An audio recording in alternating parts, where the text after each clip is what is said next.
بسم الله الرحمن الرحيم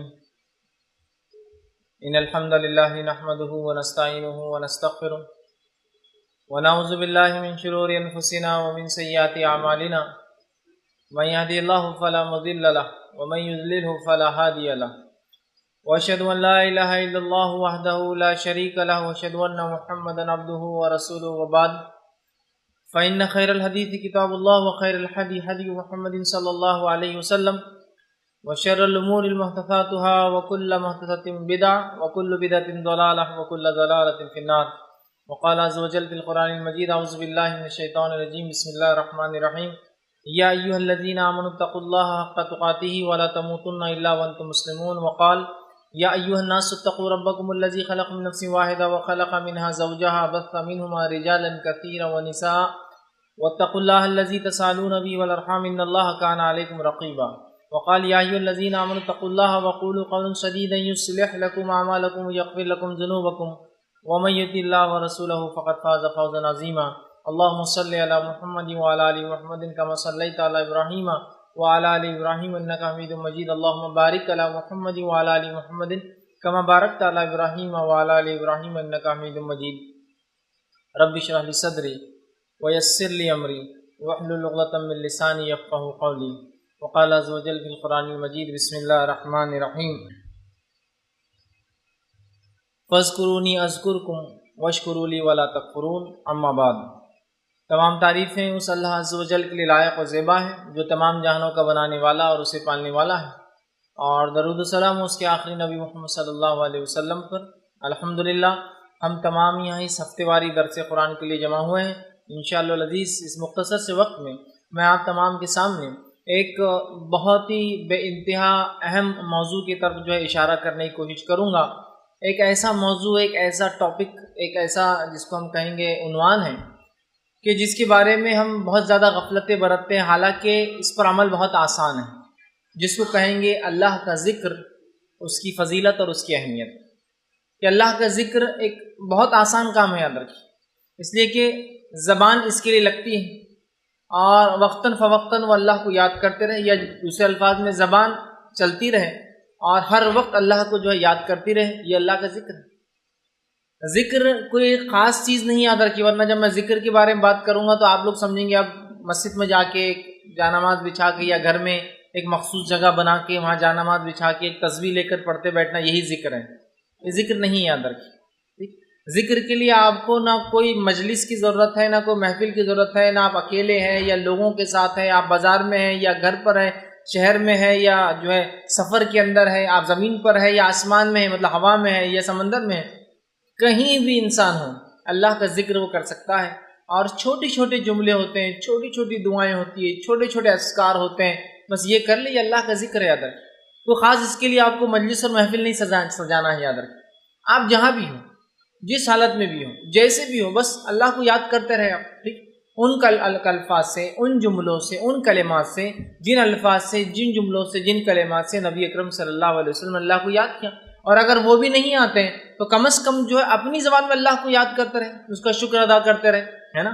لیکن ہم دیکھتے ہیں اللہ کے ذکر کا جہاں معاملہ آتا ہے ہم بہت کوتاہی برتتے ہیں. یاد رکھیں، اتنی کوتاہی برتتے ہیں، اتنی کمزوری برتتے ہیں، اور ایسا لگتا ہے کہ اللہ کا ذکر اتنا بڑا بوجھ ہے، اتنا بڑا روڑا ہے، اتنی بڑی اڑچن ہے، اتنی بڑی تکلیف ہے اور اتنا مخصوص ہے کہ شاید اس کے لیے کوئی عمل کرنا ہوگا. حالانکہ اللہ کے ذکر کے لیے آپ کو کسی چیز کی ضرورت نہیں، حتیٰ کہ اللہ کا ذکر اتنا آسان ہے کہ آپ کو اس کے لیے وضو کی ضرورت بھی نہیں. انسان بے وضو بھی ہو تو اللہ کا ذکر کر سکتا ہے، اٹھتے اور بیٹھتے، سوتے اور جاگتے. ٹھیک، بس ذکر کے لیے جو چیز ضروری ہے انسان ہوش میں ہو، بس پھر کیا ہے ذکر. اور یہ دیکھا گیا ہے کہ جو لوگ ذکر کو کثرت سے کرتے ہیں اللہ کے، وہ جب بے ہوش بھی ہو جاتے تو اللہ کا ذکر کرتے رہتے ہیں. مثال کے طور پہ کچھ لوگ اللہ کے ذکر کے الحمدللہ اتنے پابند ہوتے ہیں کہ جب سوتے ہیں نا تو نیند میں بھی اللہ کا ذکر کرتے ہیں. آپ دیکھیے، کروٹ بدلتے ہیں، اللہ کا ذکر کرتے ہیں نیند میں. اور وہ اس وجہ سے ہوتا ہے کہ جب وہ بیداری میں ہوتے ہیں، جاگتے ہوئے ہوتے ہیں، تب اللہ کو کثرت سے یاد کرتے ہیں. تو جب سوتے ہیں تو بھی انکانشیس مائنڈ ان کا وہ ذکر کو یاد رکھتا ہے اور وہاں بھی وہ اللہ کا ذکر کرتے ہیں. بڑی اہم چیزیں یاد رکھیے. اللہ کے ذکر کو ہم بڑا معمولی سمجھتے ہیں. ہمیں اس کے تعلق سے بچپن سے بچوں میں خوب ایسا ہنر، ایسا فن، ایسا جذبہ اور اتنا حافظہ ان کا کرا دینا چاہیے کہ بچے بہت سارے اللہ کے ذکر جو رسول اللہ صلی اللہ علیہ وسلم نے خاص طور سے ذکر کیا ان ذکر کو وہ جو ہے سیکھ لے. اور اس کے علاوہ بھی اللہ کا ذکر اور بھی چیزیں ہیں، جیسا قرآن کی تلاوت یہ سب سے افضل ذکر ہے. لا الہ الا اللہ کا پڑھنا یہ بھی افضل ذکر ہے. ٹھیک ہے، اسی طرح ان دعاؤں کا پڑھنا جو آپ صلی اللہ علیہ وسلم نے پڑھی یہ بھی ذکر ہے. اللہ کو یاد کرنا، اس کی حمد و ثنا پاکی بیان کرنا یہ بھی اللہ کا ذکر ہے. تو ذکر ایک بڑا موضوع ہے. تو ذکر الہی کی اہمیت اور فضیلت، یا جس کو دوسری زبان میں کہا اللہ کے ذکر کی اہمیت اور فضیلت، آج کچھ باتیں اس کے تعلق سے آپ کے سامنے جو ہے رکھنے کی میں جو کوشش کروں گا. اللہ کے ذکر کی اتنی اہمیت ہے کہ اللہ سبحانہ تعالیٰ نے اپنی کتاب میں اس کا حکم دیا، اور نہ صرف ذکر کا حکم دیا بلکہ کثرت سے ذکر کا حکم دیا، اور اس کے تعلق سے بہت بڑے بڑے ثواب بتائے گئے کہ ذکر کے بہت بڑا اجر انسان کو اس دنیا میں اور آخرت میں اس کو بہت زیادہ اس کے فائدے ہوں گے. یہ اجر و ثواب بھی بتایا گیا. آئیے ذکر کی اہمیت بتانے کے لیے ایک آیت آپ کے سامنے پڑھتا ہوں جو خطبے میں نے تلاوت کی، جو سورہ بقرہ سورہ نمبر 2 اس کی آیت نمبر 152 ہے، 152 ہے. اللہ اس نے فرماتا اور کہتا ہے فَاذْكُرُونِي أَذْكُرْكُمْ وَاشْكُرُوا لِي وَلَا تَكْفُرُونِ. یہ فَاذْكُرُونِي أَذْكُرْكُمْ، تم میرا ذکر کرو میں تمہارا ذکر کروں گا. وَاشْكُرُوا لِي وَلَا تَكْفُرُونَ، اور میری نعمتوں پر شکر ادا کرو اور اس کی ناشکری نہ کرو، اس کے ساتھ کفر نہ کرو، ان نعمتوں کو چھوٹا نہ جانو. تو بہرحال دیکھیے یہاں کیا فرمایا جا رہا ہے، فَاذْكُرُونِي أَذْكُرْكُمْ. اب اس سے بڑی کیا بات ہو سکتی ہے؟ اللہ فرما رہا ہے فَاذْكُرُونِي، تم میرا ذکر کرو، أَذْكُرْكُمْ، میں تمہارا ذکر کروں گا. مطلب جب بندہ اللہ کا ذکر کرتا ہے تو اللہ اس کا ذکر کرتا ہے. حدیث میں آتا ہے کہ جب بندہ اللہ کا ذکر کرتا ہے تو اللہ اس سے اچھی مجلس میں اس کا ذکر کرتا ہے، مطلب فرشتوں کی مجلس میں. ایک روایت میں آتا ہے جب بندہ اللہ کا ذکر کرتا ہے تو اللہ اپنے مقرب فرشتوں میں، اللہ کے جو نزدیکی فرشتے ہیں یاد رکھیے، ان میں اللہ پھر ذکر کرتا ہے ہم لوگوں کا، یا تو مقرب فرشتوں میں یا تو فرشتوں کی مجلس میں، یاد رکھیے. تو کہا تم میرا ذکر کرو میں تمہارا ذکر کروں. اب ہم نے اللہ کا ذکر چھوڑ دیا اور پھر سوچتے اللہ نے ہمیں کیوں چھوڑ دیا. فَاذْكُرُونِي أَذْكُرْكُمْ، اس ہاتھ دے اور اس ہاتھ لے، تم مجھے یاد کرو میں تمہیں یاد رکھوں گا. سمپل اصول ہے کتنا، ہے نا. ہم اللہ کو بھول جاتے ہیں. اب اللہ کا ذکر اور اللہ کی تسبیح پاکی کا بیان کرتے ہیں میکسیمم، زیادہ سے زیادہ جب ہو جائے تو وہ یہ جب مصیبت آن پڑتی ہے، تکلیف آ گئی، ایگزام آ گئے تو بہت اللہ کا ذکر ہو رہا، ٹیسٹ آ گیا کوئی اللہ کا ذکر ہو رہا، بیماری آ گئی اللہ کا ذکر ہو رہا، تجارت ڈوب رہی اللہ کا ذکر ہو رہا، ہاں کسی ٹرین یا گاڑی کے چھوٹنے کا ڈر ہے تو پھر اللہ کا ذکر ہو رہا ہے، کسی نقصان کا اندیشہ خدشہ اللہ کا ذکر ہو رہا ہے، گھنی رات میں نکلے تو اللہ کا ذکر ہو رہا ہے. لیکن اس کے علاوہ آرام ہے تو اللہ کا ذکر غائب ہے، بزنس چلتا ہے تو اللہ کا ذکر غائب ہے، امتحان نہیں ہے تو اللہ کا ذکر غائب ہے، صحت دے دی تو اللہ کا ذکر غائب ہے، امن و امان دے دیا اللہ کا ذکر غائب ہے. پھر بولتے اللہ ہمیں کیوں نہیں یاد رکھتا؟ اس لیے کہ فَاذْكُرُونِي أَذْكُرْكُمْ، تم مجھے یاد کرو میں تمہیں یاد کروں گا. اور آگے فرمایا وَاشْكُرُوا لِي، اور میرا شکر ادا کرو، وَلَا تَكْفُرُونَ، اور جو ہے میں نے جو نعمتیں دی ہیں اس کے ساتھ کفر نہ کرو، نہ جس کی کہیں گے ناشکری نہ کرو، ہے نا. تو ہم اللہ کے ذکر کو مخصوص کرتے ہیں، پھر کہتے ہیں اللہ ہمیں کیوں نہیں یاد رکھتا ہے. اصول بہت آسان ہے، یہ آیت بتا رہی ہے فَاذْكُرُونِي أَذْكُرْكُمْ، بس یہ اصول کو یاد رکھ لیجئے.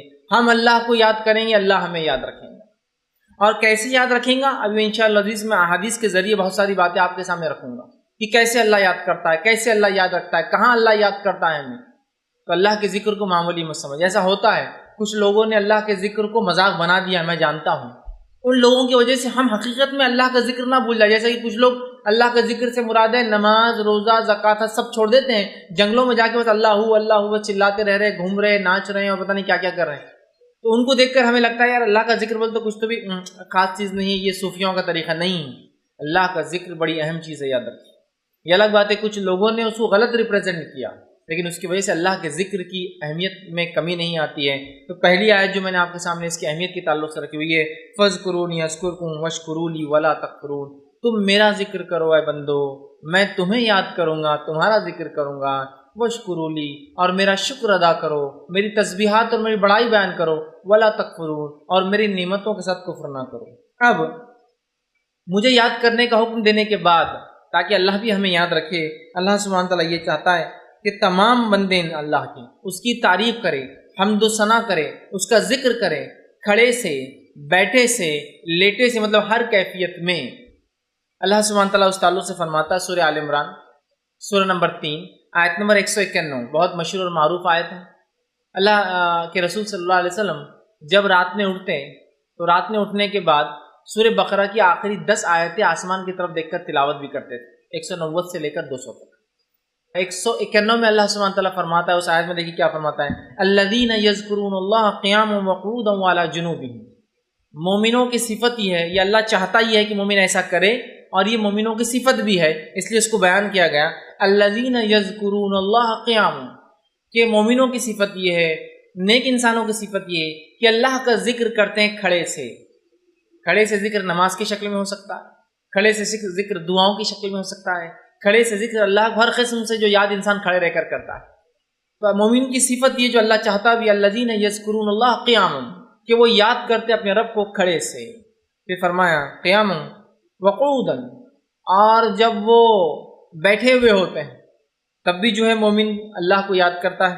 پھر فرمایا وعلی جنوبہم، اور جب اپنے پہلوؤں پر لیٹ جاتے ہیں، سیدھے یا بائیں جانب لیٹ جاتے ہیں، تو اللہ دیکھیے کیا بات فرما رہا ہے کہ مومن کی صفت یہ ہے جو اللہ چاہتا بھی ایسا ہو کہ وہ کھڑے سے ذکر کرتا ہے، بیٹھ کر ذکر کرتا ہے، اور لیٹے لیٹے اللہ کا ذکر کرتا ہے۔ اب یہ 3 کیفیت کے علاوہ چوتھی کیفیت کیا ہے بتائیے انسان کی زندگی میں؟ یا تو کھڑا ہوتا ہے، یا تو آپ لوگ جیسا میں کھڑا ہوں، آپ لوگ بیٹھے ہیں درس سنتے ہیں، یا تو کوئی لیٹا ہے جو بیمار انسان ہوگا، ٹھیک، یہی ہوں گی 3 کیفیت، یا جو معذور ہوگا وہ لیٹ جائیں گے۔ یہ 3 کیفیت میں انسان رہتا ہے، فزیکل اس کا پوسچر جس کو کہیں گے۔ ان میں بھی مومن اللہ کو یاد کرتے ہیں۔ کھڑے سے نماز میں ہو سکتا ہے، کھڑے سے ہر جگہ جہاں آپ کھڑے اور خالی ہے وہ بھی معنی ہو سکتا ہے کہ میں کھڑا ہوں انتظار کر رہا ہوں اللہ کا ذکر چالو ہے، ٹھیک، میں جو ہے بیٹھا ہوں انتظار کر رہا ہوں اللہ کا ذکر چالو ہے۔ بیٹھنے میں یہ بھی مراد ہے کہ نماز کھڑے رہ کے نہ پڑھ سکے تو بیٹھ کر پڑھتے ہیں، یا بیٹھ کر تلاوت قرآن آپ کریں تو بیٹھ کر اللہ کا ذکر ہوا، کسی کے انتظار میں ہے اللہ کا ذکر ہوا، ٹھیک ہے۔ لیٹ کر مطلب بیمار ہے، چل نہیں سکتے، لیٹے ہوئے، یا پھر اچھی صحت ہے لیکن اب سونے کا وقت ہے تب بھی اللہ کا ذکر کرتے ہیں، یہ معنی ہے۔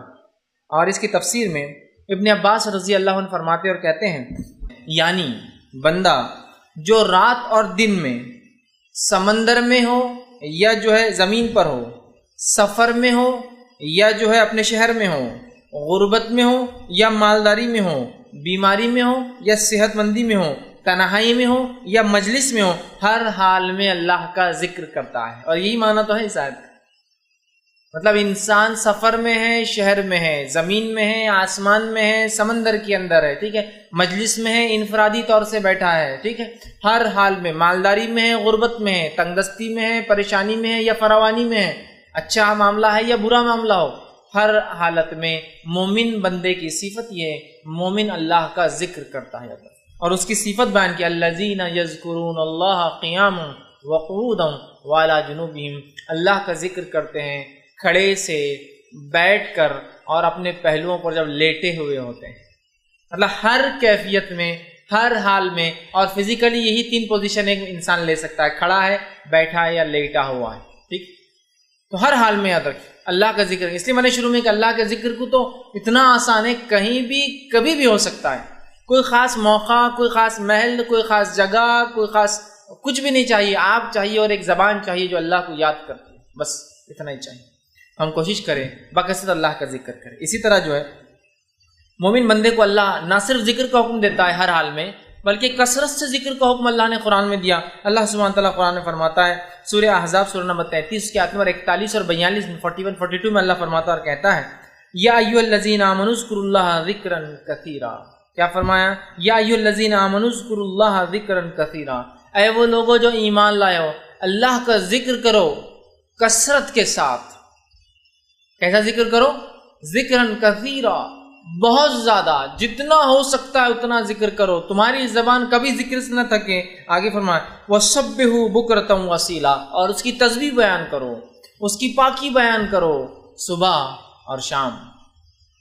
دیکھیے کثرت سے ذکر کے بعد پھر تسبیح کا تذکرہ پھر آ گیا، پاکی بیان کرنے کا، مطلب پاکیزگی بیان کرو، وَسَبِّحُوا، اس کی پاکی بیان کرو، ہے نا، سبحان اللہ، یہ اس کی پاکی بیان کرنا، اللہ اس کی پاکی بیان کرو کہ اللہ پاک ہے ہر نقص سے، ٹھیک، کب؟ صبح اور شام۔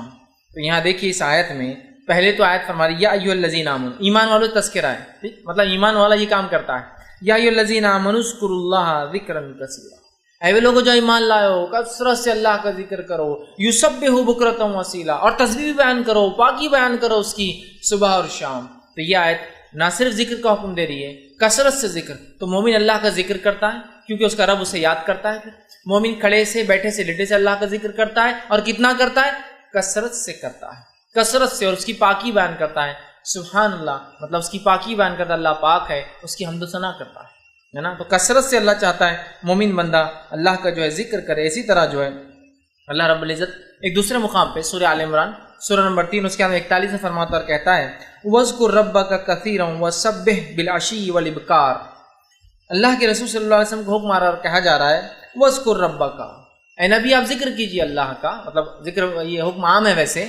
اللہ فرما رہا ہے اپنے پروردگار کا کثرت سے ذکر کرو، اور فرمایا صبح اور شام اس کی تسبیح بیان کرو۔ کثرت سے ذکر کرو اور صبح اور شام اس کی تسبیح مطلب پاکی بیان کرو۔ سمجھ رہے آپ؟ تو یہاں بھی دیکھیے آیت کہہ رہی ہے کہ کثرت سے ہم اللہ کا ذکر کریں، اور یہ جو یاد رکھیے ہم سے جو ہے مطلوب ہے۔ ایک حدیث قدسی آتی ہے جو کہ صحیح بخاری کی روایت ہے، اس میں دیکھیے اللہ کے رسول صلی اللہ علیہ وسلم فرماتے اور کہتے ہیں، اللہ تعالیٰ فرماتا ہے، حدیث قدسی وہ حدیث ہوتی ہے جس میں اللہ کے رسول اللہ سے روایت کرتے ہیں۔ آپ نے فرما کہا کہ اللہ تعالیٰ فرماتا ہے میں اپنے بندے کے ساتھ ہوتا ہوں جب وہ مجھے یاد کرتا ہے۔ میں اپنے بندے کے ساتھ رہتا ہوں کب؟ جب وہ مجھے یاد کرتا ہے۔ تو ہم میں سے ایسا کون ہے جو نہیں چاہتا میرا رب میرے ساتھ رہے ہر بار، اس کی مدد، اس کی نصرت میرے ساتھ رہے؟ کون سا انسان ہے؟ یا میں اس کی ہدایت سے کبھی ایک لمحے کے لیے بھی الگ نہ رہوں؟ ایسا کون سا مومن ہے جو نہیں چاہتا؟ ہم سب چاہتے ہیں نا۔ تو پھر کثرت سے ذکر کیجئے، اللہ ہمارے ساتھ ہوتا ہے، اس کی نصرت ساتھ ہوتی ہے، اس کی مدد ساتھ ہوتی ہے، اور ساتھ میں جو ہے ہمیں بہت سارے فوائد بھی ملتے ہیں ادھر۔ ٹھیک، تو یہاں دیکھیے اللہ کے رسول کیا فرما رہے ہیں۔ اللہ فرماتا ہے کہ میں اپنے بندے کے ساتھ ہوتا ہوں جب وہ مجھے یاد کرتا ہے، اور اس کے دونوں ہونٹ میرے نام کے ساتھ ملتے ہیں۔ مطلب اللہ کا ذکر کرتا ہے اور اس کے دونوں ہونٹ نام سے ملتے ہیں۔ اس سے ایک بات اور پتہ چلتی ہے کہ ذکر جب انسان کرے گا تو ہونٹ ہلنا چاہیے۔ یہ الگ بات ہے کہ انسان کو موقع نہ ملے تو دل میں بھی ذکر کر سکتا ہے، اللہ اس ذکر کو بھی قبول کرتا ہے، چونکہ آگے ایک انشاءاللہ حدیث آئیں گی کہ جب بندہ مجھے دل میں یاد کرتا ہے تو میں بھی اس سے اپنے جو ہے یا اس کو جو اندر یاد کرتا ہوں۔ سمجھ رہا ہے؟ وہ بھی تذکرہ، لیکن ہونٹ بھی ہلا سکتے ہیں آپ ذکر کے اندر، اس لیے کہ یہاں کہا گیا اس کے ہونٹ ملتے ہیں ذکر کی وجہ سے۔ ہمیں چاہیے کہ ہم اللہ کا ذکر کریں، نہ صرف ذکر کریں، کثرت سے ذکر کریں، اپنی زبان کو اس میں بھگا دیں۔ نبی اکرم صلی اللہ علیہ وسلم دعا کیا کرتے تھے کہ اللہ مجھے ایک ایسی زبان دے جو کثرت سے ذکر کرے۔ سمجھ رہے آپ؟ ہم بھی کوشش کریں ذکر کریں۔ اسی طرح مسند احمد کی روایت ہے، آپ صلی اللہ علیہ وسلم فرماتے اور کہتے ہیں ذکر کی فضیلت دیکھیے کیا ہے، حدیث کو دیکھیے بغور سنیے آپ، کیا اللہ کے رسول فرماتا ہے، ذکر کی اہمیت سنیے آپ سے فرماتے اور کہتے ہیں، یہ مسند احمد کی روایت ہے، اللہ کے عذاب سے بچانے کے لیے انسان کے پاس ذکر الہی سے بڑھ کر کوئی عمل نہیں ہے۔ اللہ کے عذاب سے بچانے کے لیے ذکر الہی سے بڑھ کر کوئی عمل انسان کے پاس نہیں ہے۔ اللہ سے اپنے آپ کو جہنم سے، اس کے غصے سے، اس کے غضب سے بچانے کے لیے ہمارے پاس اللہ کے ذکر کے علاوہ کوئی ہتھیار نہیں ہے، اللہ کے ذکر کے علاوہ کوئی طریقہ اور کوئی سلوشن نہیں ہے۔ آپ فرماتے ہیں اللہ کے عذاب سے بچانے کے لیے انسان کے پاس ذکر الہی سے بڑھ کر کوئی عمل نہیں ہے۔ پھر فرماتے ہیں صحابہ نے عرض کیا کہ اللہ کے رسول صلی اللہ علیہ وسلم کیا جہاد فی سبیل اللہ بھی نہیں ہے؟ کہ ہم جہاد کریں جس کی وجہ سے شہید کا خون زمین پہ گرنے سے پہلے اللہ مغفرت کر دیتا ہے، اس کی روح کو نکال کے سبز رنگ کے پرندوں میں ڈال دیتا ہے، وہ پرندوں کے گھونسلے اللہ کے عرش کے نیچے ہیں جس میں وہ رہتے اور جنت میں جہاں چاہتے ہیں چرتے پھرتے ہیں، تو کیا وہ بھی افضل عمل نہیں ہے؟ کیا وہ عمل سے بھی ہم اللہ کے عذاب سے نہیں بچ سکتے؟ تو آپ صلی اللہ علیہ وسلم کیا فرماتے ہیں؟ سنیے، آپ نے فرمایا سبیل اللہ بھی نہیں، کہ اللہ کی راہ میں جہاد بھی نہیں، آپ نے فرمایا جہاد فی سبیل اللہ بھی نہیں۔ اللہ کے ذکر سے انسان عذاب سے جیسے بچ سکتا ہے، جہاد فی سبیل اللہ بھی نہیں بچا سکتا ہے وہ عمل بھی۔ پھر آگے فرمایا جہاد فی سبیل اللہ بھی نہیں، اللہ یہ کہ تم جہاد کرو اور دشمن سے لڑو یہاں تک کہ وہ تمہیں مارے اور تمہاری تلوار ٹوٹ جائے، پھر تم اس سے لڑو، وہ تمہیں مارے اور وہ تمہیں مارے، پھر تمہاری تلوار ٹوٹ جائے، پھر تم اس سے لڑو، وہ تمہیں مارے اور تم اس سے مارو، پھر تلوار ٹوٹ جاتا۔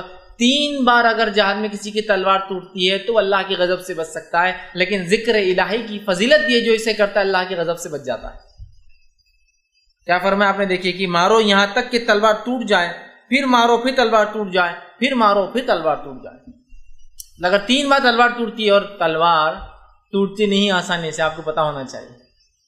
جہاد جب انسان کرتا ہے، یا صحابہ کے جو تذکرے آتے ہیں، بہت کم صحابہ کے تعلق سے آتا ہے کہ تلوار جہاد میں ٹوٹتی تھی، اس لیے کہ تلوار آسانی سے نہیں ٹوٹتی، وہ بہت مضبوط دھات سے بنی ہوئی ہوتی ہے، وہ فولاد سے بنی ہوئی ہوتی ہے، اسپیشل ہوتی ہے بہت، جس کی وجہ سے وہ بآسانی نہ ٹوٹتی ہے اور نہ ہی اس کی دھار ختم ہوتی ہے، یاد رکھیے۔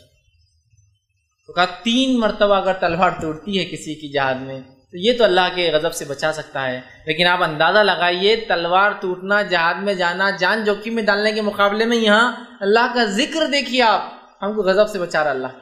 اس سے جہاد کی اہمیت کم نہیں ہو رہی ہے، اللہ کے رسول صرف ایگزامپل دے کر بتا رہے ہیں اہمیت کو، ورنہ آپ سمجھیں گے اب جہاد کی ضرورت نہیں، میں ذکر کی مجلس سے لگا کے بیٹھ جاتا ہوں۔ نہیں، وہ ایک الگ عمل ہے، یہ الگ، صرف بتانے کے لیے، کمپیئر کرنے کے لیے، کہ جیسا ہم جس حالت میں، یہاں ایسی کوئی ضرورت نہیں ہم کو لڑائی کی ہے نا، تو یہاں آپ یہ تو کر سکتے ذکر الہی کر کے اپنے آپ کو جہنم کی آنکھ سے ہم بچا سکتے ہیں۔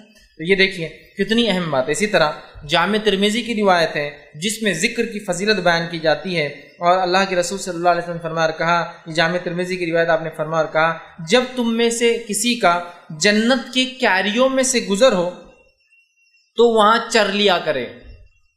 جب تم میں سے کسی کا جنت کے کیاریوں میں سے گزر ہو تو کچھ چر لیا کرو، جیسا ہم کہتے ہیں نا جانور کو کہیں سے لے جاؤ باغ میں سے تو چرا لیا کرو۔ صحابہ نے پوچھا اللہ کے رسول جنت کی کیریاں کیا رہتی جہاں ہم جا کے چر لیا کرے، مطلب کچھ کھا لے، کچھ فائدہ اٹھا لے؟ تو آپ صلی اللہ علیہ وسلم نے فرمایا ذکر کی مجلس سے گزرو تو تھوڑا ذکر کر لیا کرو، اس لیے کہ وہ جنت کی کیریاں ہیں۔ اب ذکر کی مجلس بولے تو کیا ہے؟ اس کے لیے کوئی مجلس بنا، ابھی ہم جو بیٹھے اور جو کام کر رہے ہیں کیا ہے؟ ذکر کی مجلس۔ اللہ کا تذکرہ تو کر رہا ہوں میں آپ کے سامنے، ہے نا، قرآن کی تلاوت ہو رہی ہے، ذکر کی مجلس۔ کچھ لوگ بیٹھ کر اپنے دین کو سیکھ رہے اور سمجھ رہے ہیں، ذکر کی مجلس۔ کچھ لوگ اللہ کا تعارف اور انٹروڈکشن جو ہے لوگوں تک پہنچا رہے ہیں، ذکر کی مجلس۔ کچھ لوگ نبی اکرم صلی اللہ علیہ وسلم کی سیرت بیان کر رہے ہیں، ذکر کی مجلس، چونکہ اللہ کے دین کو یاد کیا جا رہا ہے، اس کے نبی کو یاد کیا جا رہا ہے، سمجھ رہے آپ؟ تو جب تم ذکر کی مجلس میں سے گزرا کرو تو کچھ چر لیا کرو، یہ جنت کی کیریاں ہیں ذکر کی مجلس۔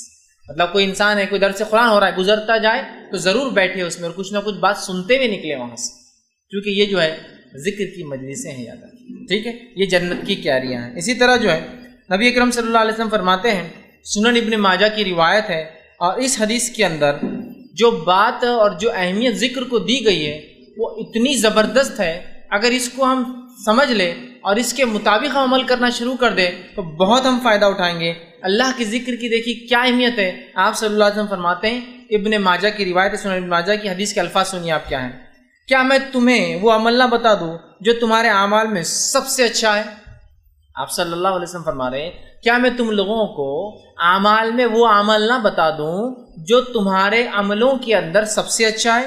اس کے بعد جو ہے آپ صلی اللہ علیہ وسلم فرمایا اور کہا، تمہارے مالک حقیقی کے نزدیک سب سے عمدہ، اللہ کے نزدیک سب سے عمدہ وہ شخص، وہ عمل ہے، تمہارے درجات میں سب سے اعلیٰ وہ جو عرفہ وہ ہے، اور تمہارے لیے سونے اور چاندی سے بھی وہ چیز خیر ہے۔ مطلب پہلے تو آپ نے فرمایا کیا میں تمہیں سب سے اچھا عمل نہ بتا دوں، پھر آپ فرما رہے ہیں تمہارے مالک حقیقی کے نزدیک وہ سب سے عمدہ عمل ہے، سب سے اچھا ہے، اللہ کے نزدیک سب سے عمدہ ہے، تمہارے درجات کو سب سے زیادہ بلند کرتا ہے اگر وہ کام کرو تو۔ پھر فرماتے تمہارے لیے سونے اور چاندی سے افضل ہے جس کو انسان جمع کرتا ہے، اور اس بات سے بھی بہتر ہے کہ دشمنوں سے تمہاری مدبھیڑ ہو جائے، تم انہیں مارو اور وہ تمہیں مارو۔ پوچھا گیا وہ کون سا عمل ہے؟ تو آپ نے فرمایا، رسول نے فرمایا وہ بہترین عمل کیا ہے؟ جب پوچھا گیا تو آپ نے فرمایا اللہ کا ذکر۔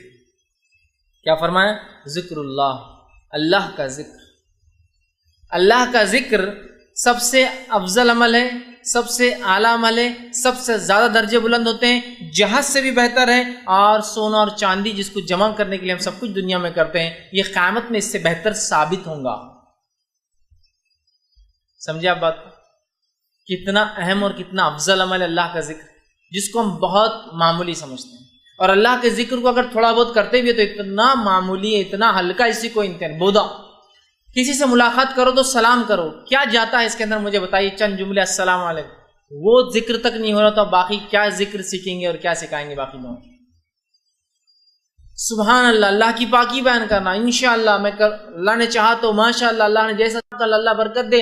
اور چھوٹی چھوٹی دعائیں، گھر سے نکل رہے ہیں، گھر میں جا رہے ہیں، مسجد میں داخل، مسجد سے نکلنا ہے، نماز سے پہلے، نماز کے بعد ذکر و اذکار، جو نماز کے دوران، نماز کے بعد آپ ذکر و اذکار کرتے ہیں، لوگوں سے ملتے تو ذکر کرتے ہیں، لوگوں سے ملاقات کرے تو اچھائی کا حکم دے، برائی سے روکے، یہ بھی ذکر ہے. لیکن آج ہم اتنے اپنے آپ کو ذکر سے دور کر بیٹھے ہیں کہ کبھی کبھار جو تھوڑا بہت کوئی ذکر کر لے، لوگ بولتے رہے یار اللہ کو بہت یاد کرتا ہو بندہ، بہت اللہ کا بندہ ہے، بہت پیارا بندہ ہے. اتنے کم لوگ ہو گئے اللہ کا ذکر کرنے والے کہ کوئی کرتا ہے تو مشہور ہو جاتا ہے، جبکہ ہونا ہی چاہیے کہ جو نہ کرے مشہور ہو جائے کہ اللہ کا ذکر نہیں کرتا. کیسا احمق آدمی ہے، احمق مطلب عقل نہیں ہے اس کو کہ اللہ کے ذکر کے کتنے فائدے اور وہ ذکر نہیں کرتا ہے. اور حالات یہ ہماری کہ اللہ کے ذکر کو ہم ایک تو صوفیاؤں کی باتیں سن کے ہم کو لگا اللہ کا ذکر بولتے جملہ ہی غلط ہے. ایسی بات نہیں ہے میرے بھائی، کچھ لوگوں نے اسے غلط مانا لیا، غلط انداز سے وہ کیا، لیکن اللہ کا ذکر بڑا افضل ہے. یہ حدیث دیکھی کتنی باتیں بتا رہی، سب سے اعلیٰ ہے، سب سے افضل ہے، سونے چاندی سے بہتر ہے، اللہ معاف کرتا ہے، اس کا غضب کم ہوتا ہے، اور ہم اللہ سے نزدیک ہوتے ہیں، اللہ ہمیں یاد کرتا ہے. اتنی ساری باتیں ہم اب تک دیکھتے ہوئے آ گئے کہ ہم جب اس کو یاد کرتے ہیں تو بہرحال اللہ کا ذکر یہ سب سے بہترین عمل ہے. ہم کوشش کریں اپنی زبانوں کو اللہ کے ذکر سے تر کر لیں. کچھ نہ ہو، خالی ہے تو بھی ذکر چالو رہنے دیں، خالی وقت تو بڑا بہترین موقع ہے. اور کچھ اذکار کو جو احادیث کے اندر آتے ہیں ان کو خاص طور سے یاد کریں، جن کے فضائل بھی بیان کیے گئے. کچھ تو قرآنی آیت ہیں جن کے فضائل بیان کیے گئے کہ اگر ذکر کے طور پہ کیا تو فائدہ ہے، اور کچھ اذکار سے ہٹ کر دعائیں ہیں. انشاءاللہ اس میں سے چند وقت نہیں ہے، ایک دو رکھوں گا بھی انشاءاللہ، تاکہ اس کو ہم اپنی زندگی میں اپنائیں اور اس کو ہمیشہ کرنے کی ہم کوشش کریں. آئیے ایک اور حدیث قدسی آتی ہے اللہ کے ذکر کے فائدے میں، فضائل میں، اہمیت میں. وہ صحیح بخاری کی روایت ہے. نبی اکرم صلی اللہ علیہ وسلم نے فرمایا اور کہا، اللہ تعالیٰ فرماتا ہے میرا بندہ میرے بارے میں جیسا خیال رکھتا ہے میں اس کے مطابق ہوا کرتا ہوں. میرا بندہ میرے بارے میں جیسا گمان کرتا ہے میں اس کے مطابق ہوا کرتا ہوں. تو اسی لیے اللہ سے کیسا گمان رکھنا چاہیے ہمیشہ؟ بہت سے لوگ اللہ سے بدگمانی کرتے ہیں، سب کچھ کرنے کے بعد بھی اب شاید یار میں تو ناکام ہی رہوں گا، تو پھر اللہ بھی گمان کے ساتھ ہو جاتا. اچھا گمان رکھے، لیکن اچھے گمان کے ساتھ کوششیں بھی چاہیے، ورنہ کچھ نہیں کر کے اللہ سے اچھا گمان کی تنخواہ بڑھ جائیں گی اور کام کچھ بھی نہیں کرتے آپ آفس میں. اللہ سے اچھا گمان کی تجارت بڑھ جائیں گی اور آج تک دکان ہی نہیں کھولے آپ نے، تجارت کیسے بڑھیں گی آپ کی؟ کوشش کے ساتھ. تو فرمایا اللہ فرماتا ہے میرا بندہ میرے بارے میں جیسا گمان کرتا ہوں میں اس کے ساتھ ویسی اس کے مطابق ہوتا ہوں. پھر فرمایا اور جب وہ میرا ذکر کرتا ہے تو میں اس کے ساتھ ہوتا ہوں. دیکھیے ذکر کے فضائل، جب وہ میرا ذکر کرتا ہے میں اس کے ساتھ ہوتا ہوں. آپ جو شخص اللہ کا ذکر کرتا ہوگا، جس کے ساتھ اس کا رب ہو جائے، اس کو کون دنیا میں چت کر سکتا اور ہرا سکتا ہے؟ تو کہا جب وہ میرا ذکر کرتا ہے میں اس کے ساتھ ہوتا ہوں. حدیث قدسی یاد رکھیں. پھر آگے فرمایا اور کہا ہوتا ہوں اگر وہ مجھے اپنے جی میں یاد کرتا ہے تو میں بھی اس کو اپنے جی میں یاد کرتا ہوں. سبحان اللہ، کیا فضائل ہے ذکر کے کہ اگر میں اللہ کو یاد کرتا ہوں تو میرا رب بھی مجھے یاد کرتا ہے. دیکھیے ایسا سمجھ لیجئے، آپ سے اگر سمجھ کوئی آ کے کہے کہ آپ کے محلے کے کارپوریٹر صاحب ہیں جو کہ پولیٹیکل ہیرارکی میں سب سے نچلا درجہ، یہیں سے پھر شروع ہوتے ہیں اوپر کے ہیرارکی، کارپوریٹرز ہوتے ہیں، میئرس ہوتے ہیں، ایم ایل ایز ہوتے ہیں، ایم پیز ہوتے ہیں نا، اس کے اوپر سب لیول جاتے ہیں. پھر ایم ایل ایز میں کچھ منسٹر لیول کے ہوتے ہیں، کچھ سادے ہوتے ہیں، ایم پیز میں سیم ہوتا ہے نا، سمجھ رہے نا؟ تو سمجھ لیجئے کارپوریٹر نے میرا تذکرہ کیا کہیں اور کسی نے آگے کہا بھائی آپ کو تذکرہ کارپوریٹر صاحب کر رہے تھے تو میں اپنے دل میں فخر محسوس کرتا ہوں، میرا نام کارپوریٹر مطلب لے رہا ہے. کسی نے کہہ دیا آپ کا ذکر تو ایم ایل اے کی مجلس میں چل رہا تھا لوکل، آپ کہیں گے وہ میری شخصیت، سمجھ رہے نا آپ؟ انسان اس سے فخر محسوس کرتا ہے. کوئی کہے ارے لوکل آپ کا ایم پی آپ کا تذکرہ کر رہا تھا مجھ سے ملا تو آپ کی عزت کیا ہے. کوئی کہہ رہے پرائم منسٹر آپ کی تذکرہ کر رہا تھا فلاں جگہ بیٹھ کر کہ فلاں آدمی اورنگ آباد میں کہ فلاں، کیسا فخر ہوتا ہے نا. تو اندازہ لگائیے جب میں اپنے رب کو جی میں یاد کرتا ہوں تو میرا رب بھی مجھے اپنے جی میں یاد کرتا ہے.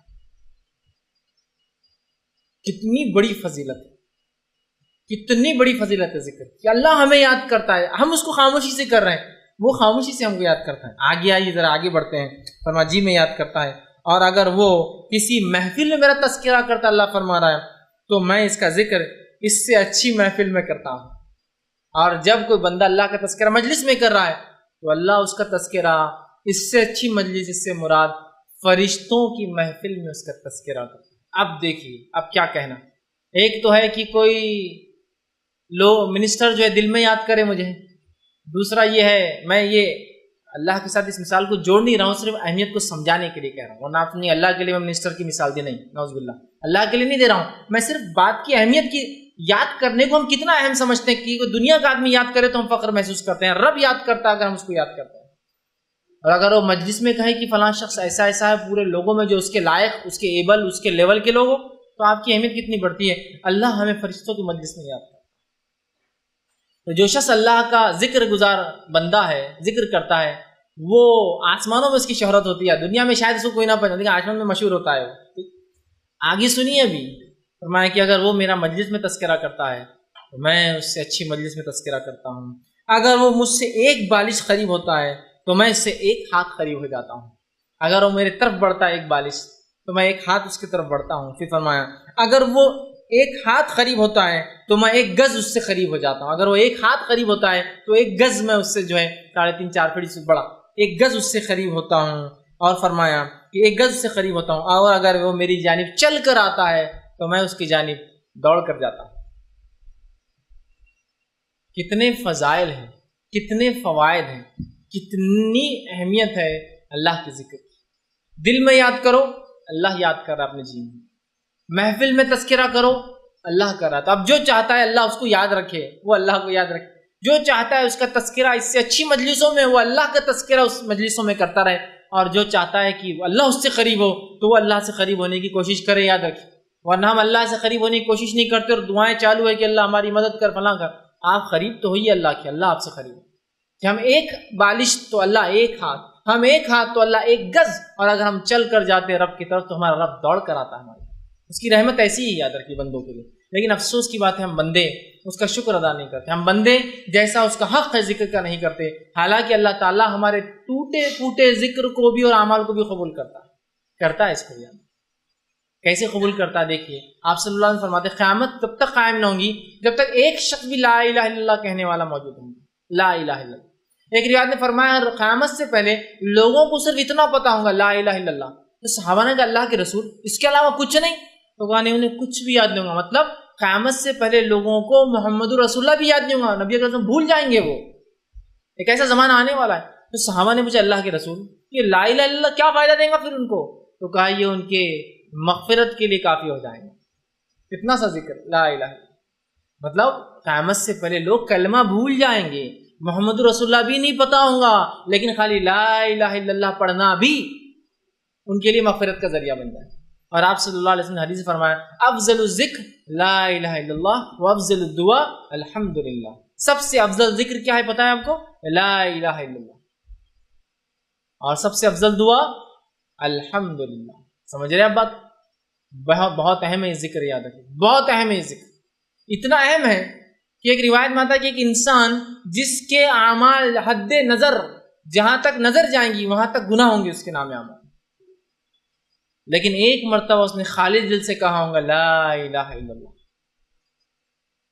جب اللہ اس بندے سے پوچھیں گا اے بندے آج کیا امید کرتا ہو، کہیں گا اللہ کیا امید کروں، سارے دفتر تو گناہ سے بھرے، اتنے اس کے، اور حدیث کے الفاظ 99 دفتر ہوں گے، 99 دفتر، 99 رجسٹر ہوں گے، ہر رجسٹر کی لمبائی زمین حد نظر جائیں گی اور جہاں تک نظر آئیں گی سارے گناہ، لیکن 99 دفتر اس کے گناہ سے بھرے ہوں گے، لیکن ایک اس کا عمل ہوگا جو سچے دل سے کہا ہوگا لا الہ الا اللہ، اللہ کہیں گا تولو، جب تولا جائے گا 99 دفتر ایک طرف اور لا الہ الا اللہ ایک طرف، تو لا الہ الا اللہ کا پلڑا بھاری ہو جائے گا، 99 دفتر اس کے گناہ کے ہلکے پڑ جائیں گے۔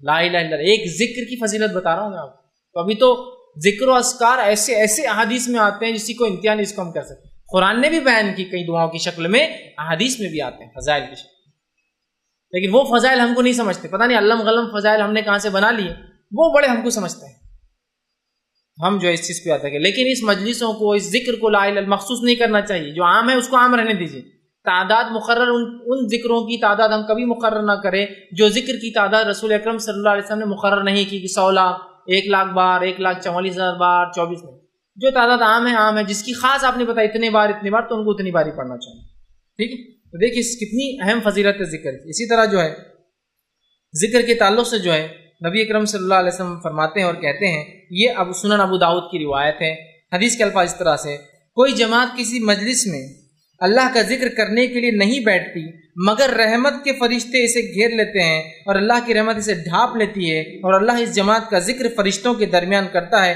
جو اس کے پاس ہوتے ہیں۔ ذکر کا ایک فائدہ یہ ہے، آپ فرما رہے ہیں جب کوئی جماعت ایک مجلس میں آ کر بیٹھتی ہے تو بہت سارے لوگ ہیں، اس میں کچھ لوگ آگے بیٹھتے ہیں اور اللہ کا ذکر کرتے ہیں تو فرشتے ان کو ڈھانک لیتے ہیں، اور صحیح مسلم کی روایت میں ہے کہ فرشتے اپنے پروں سے ڈھانکتے ڈھانکتے ڈھانکتے ڈھانکتے پہلے آسمان تک ڈھانک دیتے ہیں اسے، پہلے آسمان۔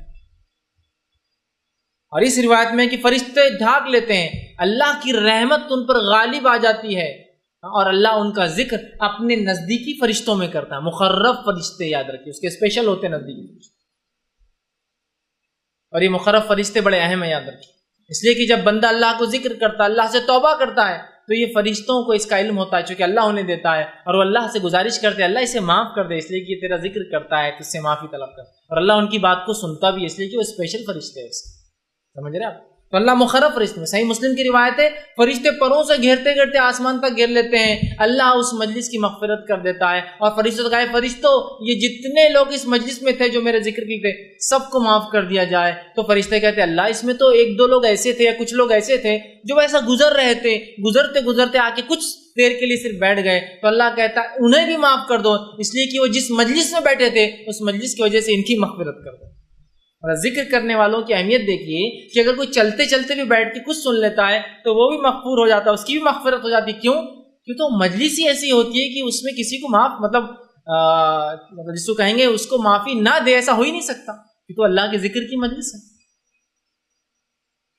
تو ہم جب بھی کہیں بیٹھے اللہ کا ذکر سے ہی شروع کے، ٹھیک ہے، مثال کے طور پہ آپ کو دنیاوی میٹنگ میں بھی ہے اللہ کے ذکر سے پھر آپ باقی کا کام کرتے رہے، بہت اہم ہے چونکہ اس کے بڑے فضائل آتے ہیں۔ اور اللہ کے ذکر میں سب سے افضل ذکر کیا ہے؟ تلاوت قرآن۔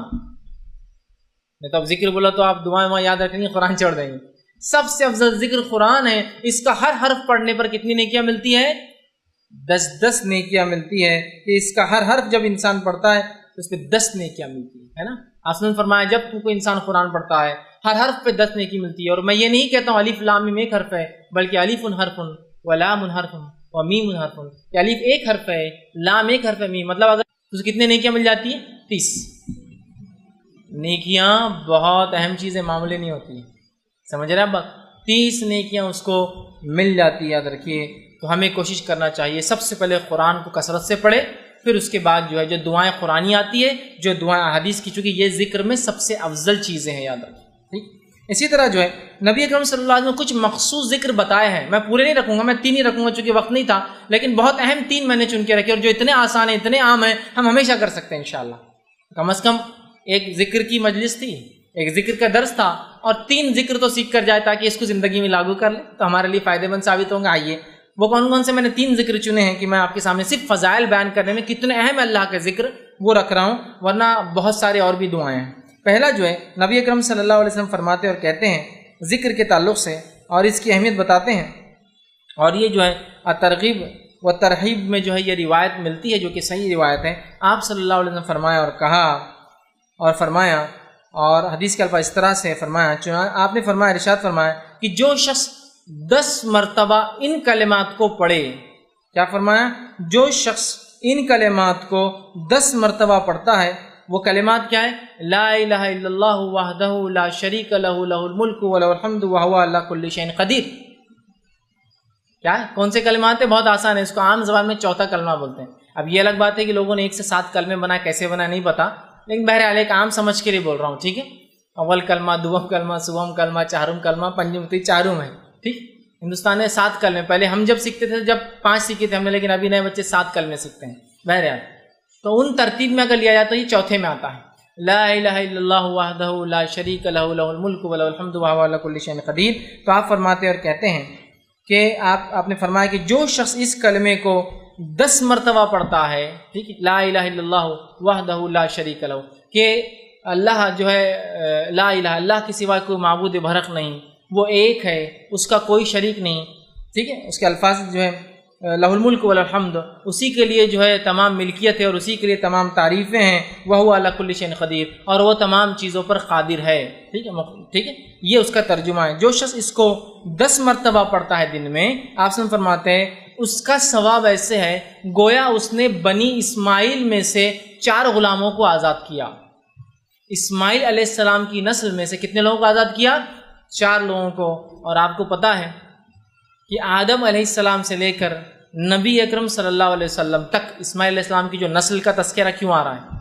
آدم علیہ السلام سے لے کر نبی اکرم صلی اللہ علیہ وسلم تک آپ نے فرماتے ہیں اس نسل میں کسی نے بھی زنا نہیں کیا، کیونکہ انبیاء جو ہوتے سب سے پاکیزہ نسل میں پیدا ہوتے ہیں، سمجھے؟ مشرک گزرے ہیں وہ ایک الگ چیز ہے، لیکن کوئی جو ہے زنا نہیں کیا، مطلب ولد الزنا یا زنا کی اولاد یا زنا نہیں کیا کسی، اتنی پاکیزہ نسل ہے یہ آدم علیہ السلام سے لے کر اسماعیل علیہ السلام، اسماعیل علیہ السلام سے لے کر رسول اللہ صلی اللہ علیہ وسلم تک، سمجھ رہے ہیں آپ؟ تو کہا اس نے بنی اسماعیل میں سے 4 غلام آزاد کیے۔ غلام آزاد کرنا بہت اجر ثواب کام ہے۔ کیا کرنا ہے ہم کو؟ لا الہ الا اللہ وحدہ لا شریک لہ لہ الملک و لہ الحمد وہو علی کل شیء 10 مرتبہ پڑھنا ہے دن۔ تو کیا کیا آپ نے؟ بنی اسماعیل میں سے 4 غلام آزاد کر دی، صرف 10 مرتبہ کلمے کو پڑھنا ہے۔ کتنے فضائل اندازہ لگا۔ دوسری فضیلت جو ہے ایک اور ذکر کی جو میں آج رکھ رہا ہوں، ویسے بہت ہے لیکن 3 میں نے چنے ہیں صرف۔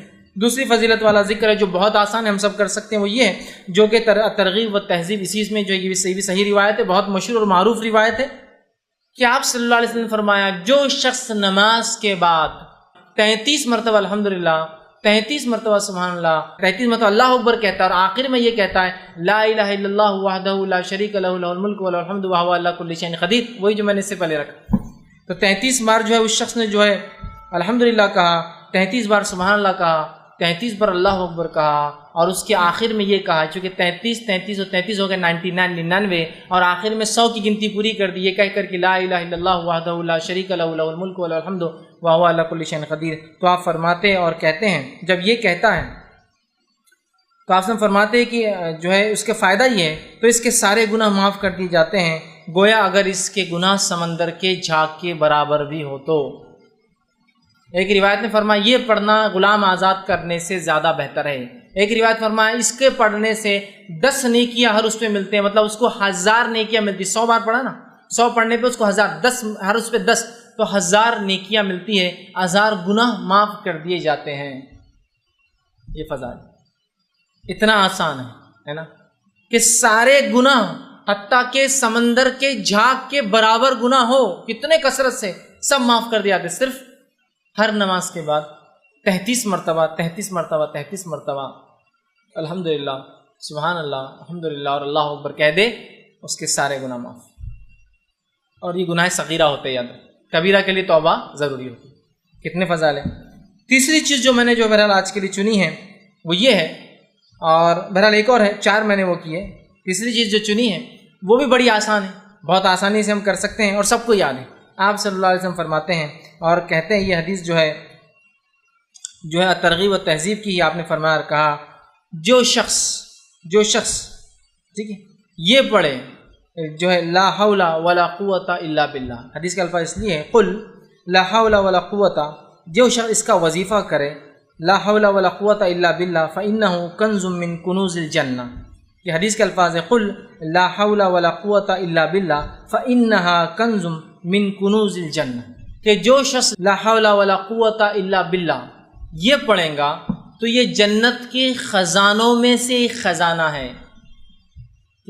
جنت کے خزانوں میں سے خزانہ، اس کا معنی کیا ہوتا ہے؟ لا حول، نہ ہمیں صلاحیت ہے نہ ہمیں سمجھ ہے، ولا قوت، نہ ہمیں کوئی چیز کرنے کی طاقت، الا باللہ، سوائے اس کے کہ اللہ ہر چیز پر قادر ہے، اس کی مشیت سے یہ تمام کام ہوتے ہیں۔ آپ نے فرمایا اس کا وظیفہ کرو اس لیے کہ جنت کے خزانوں میں سے ایک ڈھکا ہوا چھپا ہوا خزانہ ہے، لا حول ولا قوت الا باللہ، اتنا ہی پڑھنا ہے، کبھی بھی آپ پڑھ سکتے ہیں، عام ہے۔ چوتھا جو ایک حدیث جو صحیح بخاری کی ہے اور صحیح بخاری کی آخری حدیث ہے، یہ لاسٹ، ٹھیک ہے، حدیث کے الفاظ دیکھیے کیا ہے، کلمتان حبیبتان الی الرحمن، 2 کلمے ایسے ہیں جو رحمان کو بڑے پسند ہیں، خفیفتان علی اللسان، بہت آسان ہے انسان کی زبان پہ، بڑے ہلکے ہوتے زبان کے اعتبار سے، ثقیلتان فی المیزان، لیکن بہت وزنی بھاری ہوں گے روز قیامت میزان کے اندر، سبحان اللہ وبحمدہ و سبحان اللہ العظیم۔ 2 کلمے ایسے ہیں جو رحمان کو بڑے پسند ہے، ہونٹوں پر بڑے ہلکے ہے، میزان میں بڑے بھاری ہے، سبحان اللہ و بحمدہ و سبحان اللہ العظیم، دو ہی کلمے، کس کو یاد نہیں؟ سب کو یاد ہے، بس اٹھتے بیٹھتے سوتے جاگتے جب یاد آئے سبحان اللہ و بحمدہ و سبحان اللہ العظیم پڑھ دیجیے، ہو گیا، سمجھ رہے آپ؟ تو یہ بڑی اہمیت کی حامل ہے، اور کتنے فضائل ان کے دیکھیے آپ بتائے جا رہے ہیں ان کے پڑھنے کے بارے میں، اور یہ بہت آسان عمل ہے، یاد رکھیں، ٹھیک؟ تو ہم اللہ کے ذکر کے معاملے میں بہت محتاط رہیں، چونکہ جو ذکر اللہ کا بندہ نہیں کرتا ہے اس کے تعلق سے حدیث میں الفاظ ہے، ذکر کرنے والے اور نہیں کرنے والے کی مثال الحی والمیت کی ہے، ذکر کرنے والا زندہ ہے اور ذکر نہیں کرنے والا مردہ ہوتا ہے، یاد رکھیے۔ اور جو بندہ اللہ کا ذکر نہیں کرتا شیطان اس پر غالب آ جاتا ہے، پریشانیاں اس کے دل میں بھر جاتی ہے، اطمینان سے دل خالی ہو جاتے ہیں، تنگ دستی بھر جاتی ہے، دنیا کی زندگی اجیرن ہو جاتی ہے، مشکل میں جو ہے زندگی گزارتا ہے، بہت نقصانات ہیں، یاد رکھیے۔ ذکر نہ کرنے سے شیطان حاوی ہو جاتا ہے، دل بے اطمینان ہوتا ہے، انسان پریشان ہوتا ہے، کئی چیزوں کا ذکر الہی علاج ہے۔ تو اگر آپ کہیں آپ پریشان ہیں، تنگ دستی ہے، بدحالی ہے، دل نہیں لگتا، وساوس آتے ہیں، شیطان آپ پر حاوی ہو گیا ہے، فلاں ہو گیا، اور شیطان کے حاوی ہونے سے کیا کیا نقصان ہوتے ہیں آپ سب جانتے ہیں، تو ان سب کا علاج کیا ہے؟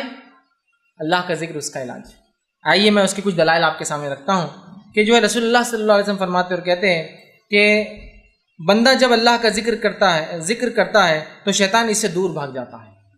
جب بندہ اللہ کا ذکر کرتا ہے شیطان دور بھاگ جاتا ہے۔ اس کا دوسرا معنی ہوا جب بندہ اللہ کا ذکر نہیں کرتا شیطان اس کے قریب آ جاتا ہے، اس لیے میں نے کہا شیطان قریب آ جاتا ہے۔ دوسرا جو ہے سورہ طٰہٰ سورہ نمبر 20 اس کی آیت نمبر 124 میں اللہ نے فرمایا اور کہا من اعرض عن ذکری فإنہ لہ معیشۃ ضنکا، جو اللہ کے ذکر سے اعراض کرتا ہے ہم اس کی دنیا کی زندگی برباد کر دیتے ہیں۔ معیشۃ ضنکا، معیشت سمجھتے ہیں نا، معیشت اکنامی، اس کی دنیا کی زندگی اللہ فرما رہا ہے اس کو تنگ کر دیتا ہے، زندگی کو دنیا کی، دنیا میں پریشان حال آدمی ہو جاتا ہے۔ اس لیے میں نے کہا دل بے اطمینان ہو جاتا ہے، شیطان گھیر لیتا ہے، دنیا تنگ ہو جاتی ہے کس انسان کے لیے جو اللہ کا ذکر نہیں کرتا، اور جو اللہ کا ذکر کرتا ہے دنیا کھول دی جاتی ہے، شیطان دور رہتا ہے اس سے اور وہ اطمینان میں رہتا ہے۔ ورنہ جو اللہ کا ذکر نہیں کرتے نا پریشان پریشان پریشان، اور جو اللہ کا ذکر کرتے ہیں نا سب سے بڑی پریشانی میں ان کا چہرہ دیکھ کر آپ کہتے ہیں یار یہ آدمی تو پریشان لگتا نہیں۔ ٹھیک، تو اللہ رب العزت قرآن میں کیا فرماتا ہے دلوں کے تعلق سے؟ بہت سے لوگ پریشانی میں مبتلا ہے، اللہ کا ذکر علاج ہے۔ اللہ سبحانہ وتعالیٰ سورہ رات سورہ نمبر 13 اس کی آیت نمبر 28 میں فرماتا اور کہتا ہے الا بذکر اللہ تطمئن القلوب، کہ اللہ کے ذکر میں جو ہے لوگوں کے دل اطمینان پاتے ہیں۔ الا بذکر اللہ تطمئن القلوب، کہ اللہ کے ذکر میں دل اطمینان پاتے ہیں۔ تو اگر ہم میں سے کوئی بے اطمینان ہے تو کیا کرنا ہے؟ دل کے اطمینان کے لیے اللہ کا ذکر کرنا ہے۔ کوئی دل کے اطمینان کے لیے نشہ کر رہا ہے، کوئی دل کو اطمینان رکھنے کے لیے شراب پی رہا ہے، کوئی دل ہے نا پریشانیوں کو دور کرنے کے لیے تو آدمی کرتا ہے۔ پریشان ہونے کی وجہ سے بلڈ پریشر کی، آپ سمجھو کوئی آدمی برائی نہیں کر رہا، کچھ لوگ اپنی پریشانیوں کا حل نشے کے ذریعے نکالتے، کچھ لوگ نہیں ہو رہے تو پھر ان کا بلڈ پریشر بڑھ رہا ہے، شوگر لیول ہائی ہو جا رہا ہے، فلاں بیماریاں آتی ہیں انسان میں، معلوم آپ کو پریشانیوں سے۔ جب ایک انسان اللہ کا ذکر نہیں کرتا ہے تو پریشان ہوتا ہے، پریشانیاں دور کرنے کے لیے یا تو وہ کچھ چیز جسم کو نقصان دہ پیتا ہے یا کھاتا ہے یا پھر اپنے جسم کو خراب کر لیتا ہے۔ تو اللہ کا ذکر کیجئے، تمام چیزوں میں انشاءاللہ آپ کو اطمینان، دنیا کی اچھی زندگی، شیطان ہم سے خود بخود دور ہو جائے گا۔ اور جو اللہ کا ذکر نہیں کرتا وہ منافق کی ایک صفت اس کے اندر ہوتی ہے۔ ذکر نہیں کرنے کا ایک نقصان تو یہ ہوا کہ وہ جو ہے شیطان اس پہ حاوی ہو گیا، دنیا کی زندگی برباد ہو گئی ہے نا، اور دل پریشان ہو گیا۔ ذکر کرنے والے سے شیطان دور چلا گیا، دنیا کی زندگی اچھی ہو جائیں گی اور جو ہے دل اطمینان پائیں گے۔ یہ بات، اور ذکر نہیں کرنا نفاق کی علامت بھی۔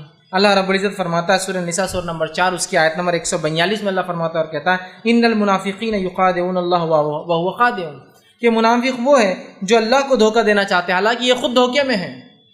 آگے فرمایا وَإِذَا قَامُوا إِلَى الصَّلَاةِ قَامُوا كُسَالَىٰ، اور جب اللہ کی ذکر نماز کے لیے کھڑے ہوتے تو کیسے کھڑے ہوتے؟ قاموا كُسَالَىٰ، بہت سستی سے۔ تو اللہ کا ذکر میں نماز بھی شامل ہے، قرآن ہے، نماز ہے، دعائیں ہیں، میں نے یہ بات تفصیلاً شروع میں رکھی ہے۔ وَإِذَا قَامُوا إِلَى الصَّلَاةِ قَامُوا كُسَالَىٰ، اور جب نماز کے لیے کھڑے ہوتے تو بہت سستی کے ساتھ کھڑے ہوتے ہیں۔ پھر فرمایا یراؤن الناس، اور اس لیے نماز پڑھتے ہیں کہ لوگوں کو دکھائے، ولا یذکرون اللہ الا قلیلا، اور نہیں کرتے اللہ کا ذکر مگر بہت توڑا۔ تو جو شخص اللہ کا ذکر نہیں کرتا وہ در حقیقت اس میں نفاق کی ایک علامت ہے، فوراً اللہ سے توبہ کرے اور اللہ کا ذکر چالو کر دے۔ اور توبہ بھی اللہ کا ذکر ہی ہے، یاد رکھیے۔ ذکر کا بڑا وسیع معنی یاد رکھیے، قرآن پڑھنا، نماز پڑھنا، اللہ کے دین کا تذکرہ کرنا، اچھائی کا حکم دینا، برائی سے روکنا، دعاؤں کا پڑھنا، وہ ساری چیزیں ذکر ہے۔ تو جو ہے منافق کی ایک صفت آ جاتی ہے، دنیا تنگ کر دی جاتی ہے، دل بے اطمینان ہوتے، شیطان لپٹ جاتا ہے، اور ذکر کرنے سے سب فائدے الٹ، شیطان دور ہو جاتا ہے، دنیا کی زندگی شروع ہو جاتی ہے، دل کو اطمینان آ جاتا ہے، منافقت کی صفت نکل جاتی ہے۔ ٹھیک، آگے آئیے، وہ لوگ جو اپنے دلوں کو سخت کر لیتے ہیں، اللہ کا ذکر نہیں کرنا یہ دلوں کی سختی کی علامت ہے، دل سخت ہو گئے، تو ان کے تعلق سے اللہ نے وعید کی قرآن میں، اور سورہ زمر سورہ نمبر 39 آیت نمبر 22 میں کہا فرمایا، اپنے اللہ نے فرما رکھا فویل للقاسیۃ قلوبہم من ذکر اللہ، کہ اللہ نے فرمایا کہ تباہی ہے، ہلاکت ہے، ویل ہے ان لوگوں کے لیے جن کے دل اللہ کی یاد سے سخت ہو چکے ہیں۔ ویل کا لفظ دیکھیے، فرمایا فویل للقاسیۃ قلوبہم، ان لوگوں کے لیے لعنت ہے جن کے دل سخت ہو گئے ہیں من ذکر اللہ، اللہ کے ذکر سے۔ تو اللہ نے جو اللہ کا ذکر نہیں کرتا کہا ان کے دل سخت ہے اور اللہ کی لعنت ہے ان لوگوں۔ تو کیا ہم اور آپ اللہ کی لعنت کے مستحق ہونا چاہتے ہیں اللہ کا ذکر چھوڑ کر؟ نہیں نا، تو اللہ کا ذکر ہمیں کثرت سے کرنا پڑے گا۔ اور اللہ کے ذکر کی اہمیت اتنی زیادہ ہے کہ نبی اکرم صلی اللہ علیہ وسلم کو اللہ نے تاکید کیا، کہیں اللہ کے ذکر سے نبی آپ غافل نہ ہو جانا، اور آپ صلی اللہ علیہ وسلم کو یہ حکم سورہ اعراف سورہ نمبر 5 اس کی آیت میں 205 میں آیا، اس کا آخری حصہ آیت کا اللہ نے فرمایا اور کہا وَلَا تَكُن مِّنَ الْغَافِلِينَ، اے نبی اپنے آپ کو اللہ کے ذکر سے غفلت میں نہ ڈال دینا، یا اپنے ذکر اللہ کا ذکر نہ کر کے اپنے آپ کا شمار غافلوں میں نہ کر لینا۔ تو نبی اکرم صلی اللہ علیہ وسلم کو تاکید آ رہی ہے، نبی اللہ کا ذکر نہیں کر کے اپنے دل کو غافلوں میں شامل مت کر لینا۔ پھر جب نبی کو یہ تاکید ہے، ہمارے لیے کتنی اہم تاکید ہے۔ آئیے ابو داؤد کی ایک حدیث سنیے، وہ مجلس جس مجلس میں اللہ کا ذکر نہیں ہوتا اس مجلس کی برائی کیا ہے، جیسا کہ آج کل ہو رہا ہے۔ ہم کئی مجلسوں میں جاتے اور بیٹھتے ہیں، اللہ کا ذکر نہیں، لیکن اب آپ یہ سوال کریں گے آپ کیا ہر جگہ جانا تو کیا اجتماع شروع کر دینا کہ وہاں اللہ کا ذکر بولتا ہوں؟ اللہ کے ذکر میں ہر بار آپ کو اجتماع نہیں لینا ہے، لیکن آپ کسی مجلس میں گئے آپ السلام علیکم ورحمۃ اللہ، کیسے ہیں، کیا ہے، کیا خیر خیریت ہے، کیوں کر رہے ہیں آپ سلام؟ اللہ نے حکم دیا، نبی کی سنت ہے۔ خیر خیریت کیوں پوچھ رہے ہیں؟ نبی کا طریقہ تھا، اس کے دین کو یاد کرے نا، بھائی اللہ آپ کو اچھا رکھے، اللہ آپ کو وہ کرے، چلو ماشاءاللہ آپ کے انہوں سب کی خوشی، یہ ذکر ہے، کوئی خاص نہیں۔ لیکن کچھ مجلس ایسی بھی اللہ رحم کرے آج ہم پر کہ گئے اور کیا چل رہا ہے، ارے تو مسلمان ہے نا، ہاں مسلمان ہے، اگلی بار سے انشاءاللہ سلام چالو کر دیں گے۔ اور کیا چل رہا ہے اپنا؟ تو بہت زبردست بڑھیا چل رہا ہے ایک دم۔ یہ تم خود بڑھیا کر لے رہے کیا اپنا؟ نہیں، تو الحمدللہ کون؟ الحمدللہ بہت اچھا چل رہا ہے، پوری مجلس ذکر سے خالی ہے، ہماری ملے تو خالی ہنس دیے، بہت زبردست چل رہا، بہت یہ ہو گیا وہ ہو گیا، یہ کامیابی وہ کامیاب، یہ بزنس وہ بزنس، یہ ایسا وہ ویسا، صحت بہترین، لیکن ایک بھی اللہ کا ذکر دیکھیے نہیں آیا شروع سے آخر تک۔ اور کیا چلتے، بس چلو نکلتے ہیں ملیں گے، آخر تک ایک ذکر کا جملہ نہیں اللہ۔ یہ مجلسیں ہیں جو ذکر سے خالی ہوتی ہیں، ان کا حال کیا ہوگا؟ ابو داؤد کی روایت آپ نے فرمایا کہ جو ہے آپ نے اس شخص کی اس مجلس کی مذمت کی اور اس کے الفاظ سے، جو جماعت کسی مجلس سے اللہ کا ذکر کیے بغیر اٹھ جاتی ہے۔ آپ ایک بڑے فنکشن میں گئے، آپ ایک جماعت ہے، چونکہ وہ بہت بڑی مجلس ہے، وہاں آپ گئے اور آپ نے اللہ کا ذکر نہیں کیا اور اس کے بغیر اٹھ جاتی ہے، گویا کہ کسی گدھے کی سڑی ہوئی لاش پر سے اٹھی ہے۔ جو لوگ جاتے ہیں کسی مجلس میں اور اللہ کا ذکر نہیں کرتے پھر چلے جاتے، اس کی مثال ایسی ہے کہ گدھے کی بڑی لاش جو سڑی ہوئی تھی اس کے پاس سے کو بیٹھ کر اٹھا، اتنی بدبودار مجلس ہوتی ہے جو لاش پڑی تھی۔ اور یہ مجلس قیامت کے دن اس کے لیے باعث حسرت اور ندامت ہوں گی۔ ایسی مجلسیں جو اللہ کے ذکر سے شروع اور ختم نہیں ہوتی، اللہ کا ذکر بیچ بیچ میں نہیں ہوتا، یہ مجلسوں کی مثال ایسی ہے کہ ایک مرا ہوا سڑا ہوا گدھا پڑا ہے اور وہاں ہم سب بیٹھے ہیں، اور روز قیامت یہ حسرت کی، ندامت کی، حسرت مطلب وہ کہیں گا کاش کی نہیں کرتا، اور ندامت کی کیوں میں نے کیا تھا، اس کا باعث بننے والی۔ اور اللہ ہم پر ایسی مجلسیں ہوتی ہیں، مجلس میں خالی ہنس رہے ہیں، بات چیت ہوئی، ایک ذکر نہیں اللہ کا، انشاءاللہ ماشاءاللہ تبارک اللہ الحمدللہ سبحان، کوئی ذکر نہیں، پورا اور کل آ جاؤں گا، کل یہ کر دوں گا، بہت اچھا ہو گیا، بچوں کا شادی طے کر دیا بچی کی، یہ ہو گیا، سب ایک ذکر نہیں گزر رہا، چلو آتے پھر ملیں گے۔ یہ مجلس ایسی جیسے ایک سڑا ہوا گدھا تھا، وہاں لوگ بیٹھے، کوئی آدمی پسند کرتا ہے سڑے ہوئے گدھے کے پاس بیٹھنا، یہ تو دنیا کی مثال، لیکن آخرت میں بہت حسرت، کاش کہ نہیں بیٹھا ہوتا، کیوں بیٹھا تھا تم، اور ندامت، بہت افسوس ہوگا کہ کیا کر بیٹھا میں۔ ہر مجلس کی شروعات اللہ کے نام، ٹھیک ہے، میں اپنے کوئی بھی جو مجلس ہو رہی ہے وہ دینی مجلس نہیں ہے، دنیا بھی ہے، شروعات تو دین سے کر سکتا ہوں، شروعات تو کر سکتا ہوں، یہ بڑی بات ہے، یاد رکھیں، سمجھ رہے ہیں بات کو، یہ بڑی بات ہے۔ اور ایسے بہت ساری مثالیں اسلاف سے ملتی ہیں۔ مولانا ابوالکلام آزاد کے تعلق سے آتا ہے، آپ سب جانتے ہیں یہ جنگ آزادی کے اندر بھی شامل تھے، فریڈم فائٹر تھے، اور ہندوستان کے پہلے ایجوکیشنل منسٹر تھے، وزیر تعلیم تھے، یاد رکھیے، ٹھیک۔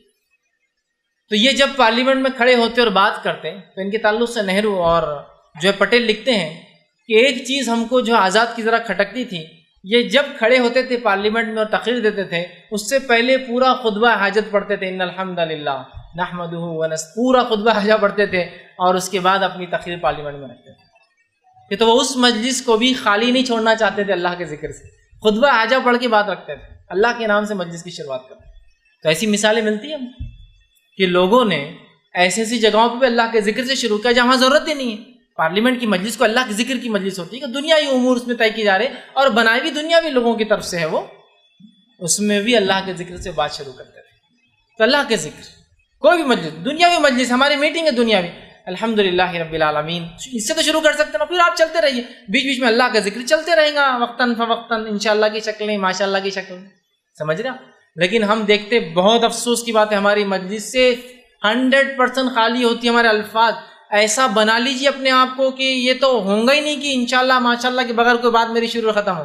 ملاقات ہوئی، سلام، اللہ کا ذکر، کیا چل رہا ہے، بہت اچھے، الحمدللہ، ہے نا، الحمدللہ، بہت معاملہ اچھا ہے، انشاءاللہ یہ کرنے کی کوشش کر رہا ہوں، ماشاءاللہ وہ کام اللہ نے مجھ سے لے لیا، امید کرتا ہوں اللہ برکت دے گا میرے کام میں، آپ بھی دعا کیجیے کہ اللہ برکت دے اس کام میں، آپ دعا دے رہے ماشاءاللہ اللہ برکت دے آپ کا، پوری تذکرہ اپنے آپ کو بنا لے، ایسی زبان بنا لے اپنے کی وہ ذکر ہی کرے جب بھی کھلے، تو اس کے علاوہ لفظ ہی نہ، تو ہم دیکھیں گے پھر ہم مجبوری میں بھی بات کریں گے، بے ہوشی میں بھی بات کریں گے، اور ایسی حالت میں جہاں انسان کو ہوش نہیں ہوتا تب بھی اللہ کا ذکر ہمارے زبان پر روا دوا رہے گا، اس لیے کہ ہم عادی تھے اپنے ہوش و حواس میں اللہ کے ذکر کے، تو انشاءاللہ جب بے ہوشی طاری ہوں گی تب بھی انشاءاللہ زبان پہ سے الفاظ جو ہے اللہ کے ذکر کے نکلیں گے۔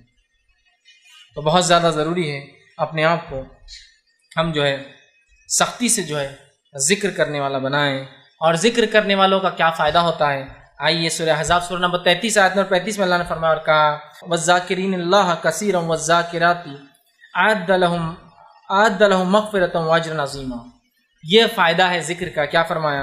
وَالذَّاكِرِينَ اللَّهَ كَثِيرًا وَالذَّاكِرَاتِ، کہ اللہ تعالیٰ جو ہے کثرت سے ذکر کرنے والے مرد، والذاکرات، اور کثرت سے ذکر کرنے والی عورتوں کے ساتھ، اعد اللہ لہم مغفرت، اللہ ان سے وعدہ کر چکا ہے مغفرت کا، وہ اجر عظیمہ، اور روز قیامت ایک بہت بڑے اجر کا۔ یہ کس کے ساتھ؟ ذکر کرنے والے مرد، والذاکرین اللہ کثیرا، ذکر کرنے والے مرد کثرت سے، والذاکراتی، اور ذکر کرنے والی عورتیں کثرت سے، اعد اللہ لہم مغفرت، اللہ ان سے وعدہ کر چکا ہے مغفرت کا، وہ اجر عظیمہ، اور روز قیامت بہت بڑے اجر کا۔ اور وہ کیا ہو سکتا ہے؟ یاد رکھیے، علماء لکھتے ہیں، مفسرین لکھتے ہیں، جب بھی تذکرہ ایسا آتا ہے، عذاب علیم، عذاب شدید، ٹھیک ہے، عذاب عظیم یا اجر عظیمہ، یہ ایسے گناہ، مطلب ایسی اذیتیں ہیں جو جہنم کے بارے میں جب آتی ہے، اور جب جنت کے بارے میں آتے ہیں اجر عظیمہ یہاں آیا، یہ ایسے اجر ہے جن کو چونکہ انسان سمجھ نہیں سکتا، بلکہ اللہ نے ڈیفائن بھی نہیں کیا اسے، عذاب علیم، دردناک عذاب، تو وہ اتنا دردناک ہوں گا، علماء لکھتے ہیں کہ وہ ہم دنیا میں کوئی ایگزامپل نہیں ہے اس کا، اس لیے اللہ نے خالی علیم بول کے گزر گیا۔ یہ کچھ عذاب کا تذکرہ آیا، جہنم میں ان کے اوپر سانپ ہوں گے، سانپ ہم کو سمجھتے سانپ وہ کاٹیں گے، بات صحیح، لیکن کچھ عذاب کا صرف تذکرہ آتا ہے، کیوں؟ وہ ہم سمجھ نہیں پاتے ہیں۔ تو یہاں کا عذاب اجر عظیم، اتنا بڑا اجر کہ ہم دنیا میں اس کو مطلب امیجن نہیں کر سکتے، بلکہ اللہ نے چھوڑ دیا اور چلا گیا آگے، بس بہت بڑا سمجھ جاؤ، سمجھ رہے؟ یہ ذکر کرنے والوں کے تعلق سے ہے، تو ہمیں چاہیے کہ ہم اللہ کا کثرت سے ذکر کرے اور کہیں غافلوں میں نہ ہو جائے، جیسے کہ سورہ اعراف سورہ نمبر 5 آیت نمبر 205 میں اللہ نے فرمایا، کہا اپنے جو ہے پروردگار کا دل ہی میں عاجزی اور خوف کے ساتھ اور پست آواز سے صبح اور شام یاد کرتے رہو، اور ذکر الہی سے غفلت برتنے والوں میں نہ ہو جاؤ۔ یہ حکم رسول اللہ صلی اللہ علیہ وسلم کو تھا، جس کا حصہ میں نے پڑھا ہوا تھا، وَلَا تَكُن مِّنَ الْغَافِلِينَ، اے نبی آپ غفلت کرنے والوں میں نہ ہو جانا۔ تو آیت پوری ایسی ہے، اپنے پروردگار کا دل ہی میں عاجزی اور خوف اور پست آواز سے صبح اور شام ذکر کیا کرو، اور اے نبی کہیں آپ غفلت کرنے والوں میں ذکر کے معاملے میں نہ ہو جائے۔ تو ہم بھی جو ہے اللہ کے ذکر کو لازم جانیں، ذکر کو تھام لیں اور ذکر کو اپنا شعار بنا لیں کہ اٹھتے بیٹھتے چلتے پھرتے لوگ آپ کو دیکھ کر اللہ کے ذکر کرنے والے بن جائیں، لوگ آپ کی وجہ سے اللہ کا ذکر کرے کہ ماشاءاللہ یہ آدمی اتنی بات کرتا ہے اللہ کے ذکر کی، ہم کیسے اس کے خلاف بات کریں، وہ بھی آپ کے ساتھ ذکر کرنے لگ جائے۔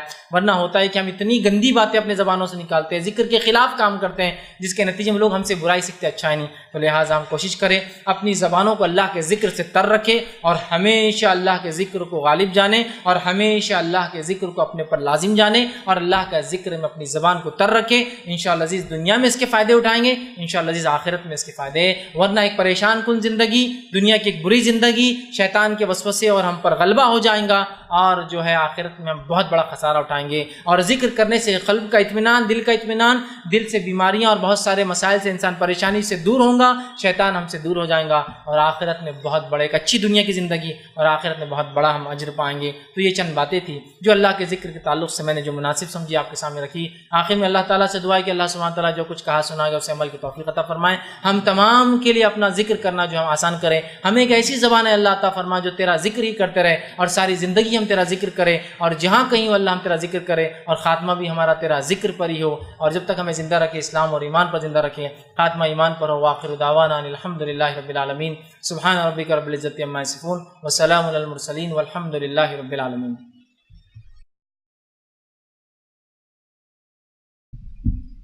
بسم اللہ الرحمن الرحیم، الحمد للہ رب العالمین والصلاة والسلام علی خاتم النبیین والمرسلین، رب اشرح لی صدری ویسر لی امری واحلل عقدۃ من لسانی یفقہوا قولی۔ السلام علیکم۔ فیض بھی میرا سوال ہے کہ آج کل لوگ جو ہے واٹس ایپ پہ یا فیس بک پر ایک میسیج ڈالتے ہیں کہ 5000 میسیج یہ 5000 لوگوں کو فارورڈ کر دیجیے گا، انشاءاللہ جو ہے ثواب جاریہ ملے گا اور ایک درود کا ورد کمپلیٹ ہوگا یا اللہ کا ذکر ہوگا، تو اس تعلق پہ تھوڑا سا روشنی۔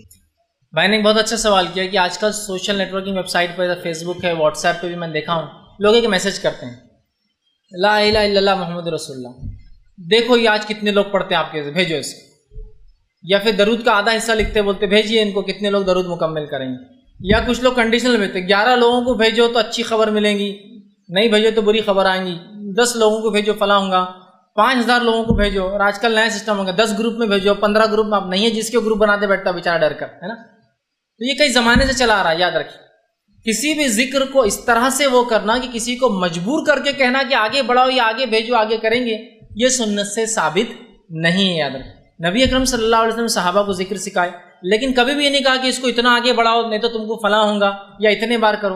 اور کچھ ہی ایسے ذکر اسلام ہے جن کو انگلیوں پر گنا جا سکتا ہے، اس کی تعداد ہے، 10 بار یہ پڑھنا ہے، 10 بار شام میں اور صبح درود پڑھنا ہے، 33 مرتبہ وہ پڑھنا ہے، اسے بہت کم درود ہے، یاد رکھیں، یا 100 مرتبہ کی گنتی آتی ہے، لیکن اس کے علاوہ مخصوص نہیں کیا آپ نے کسی گنتی کو۔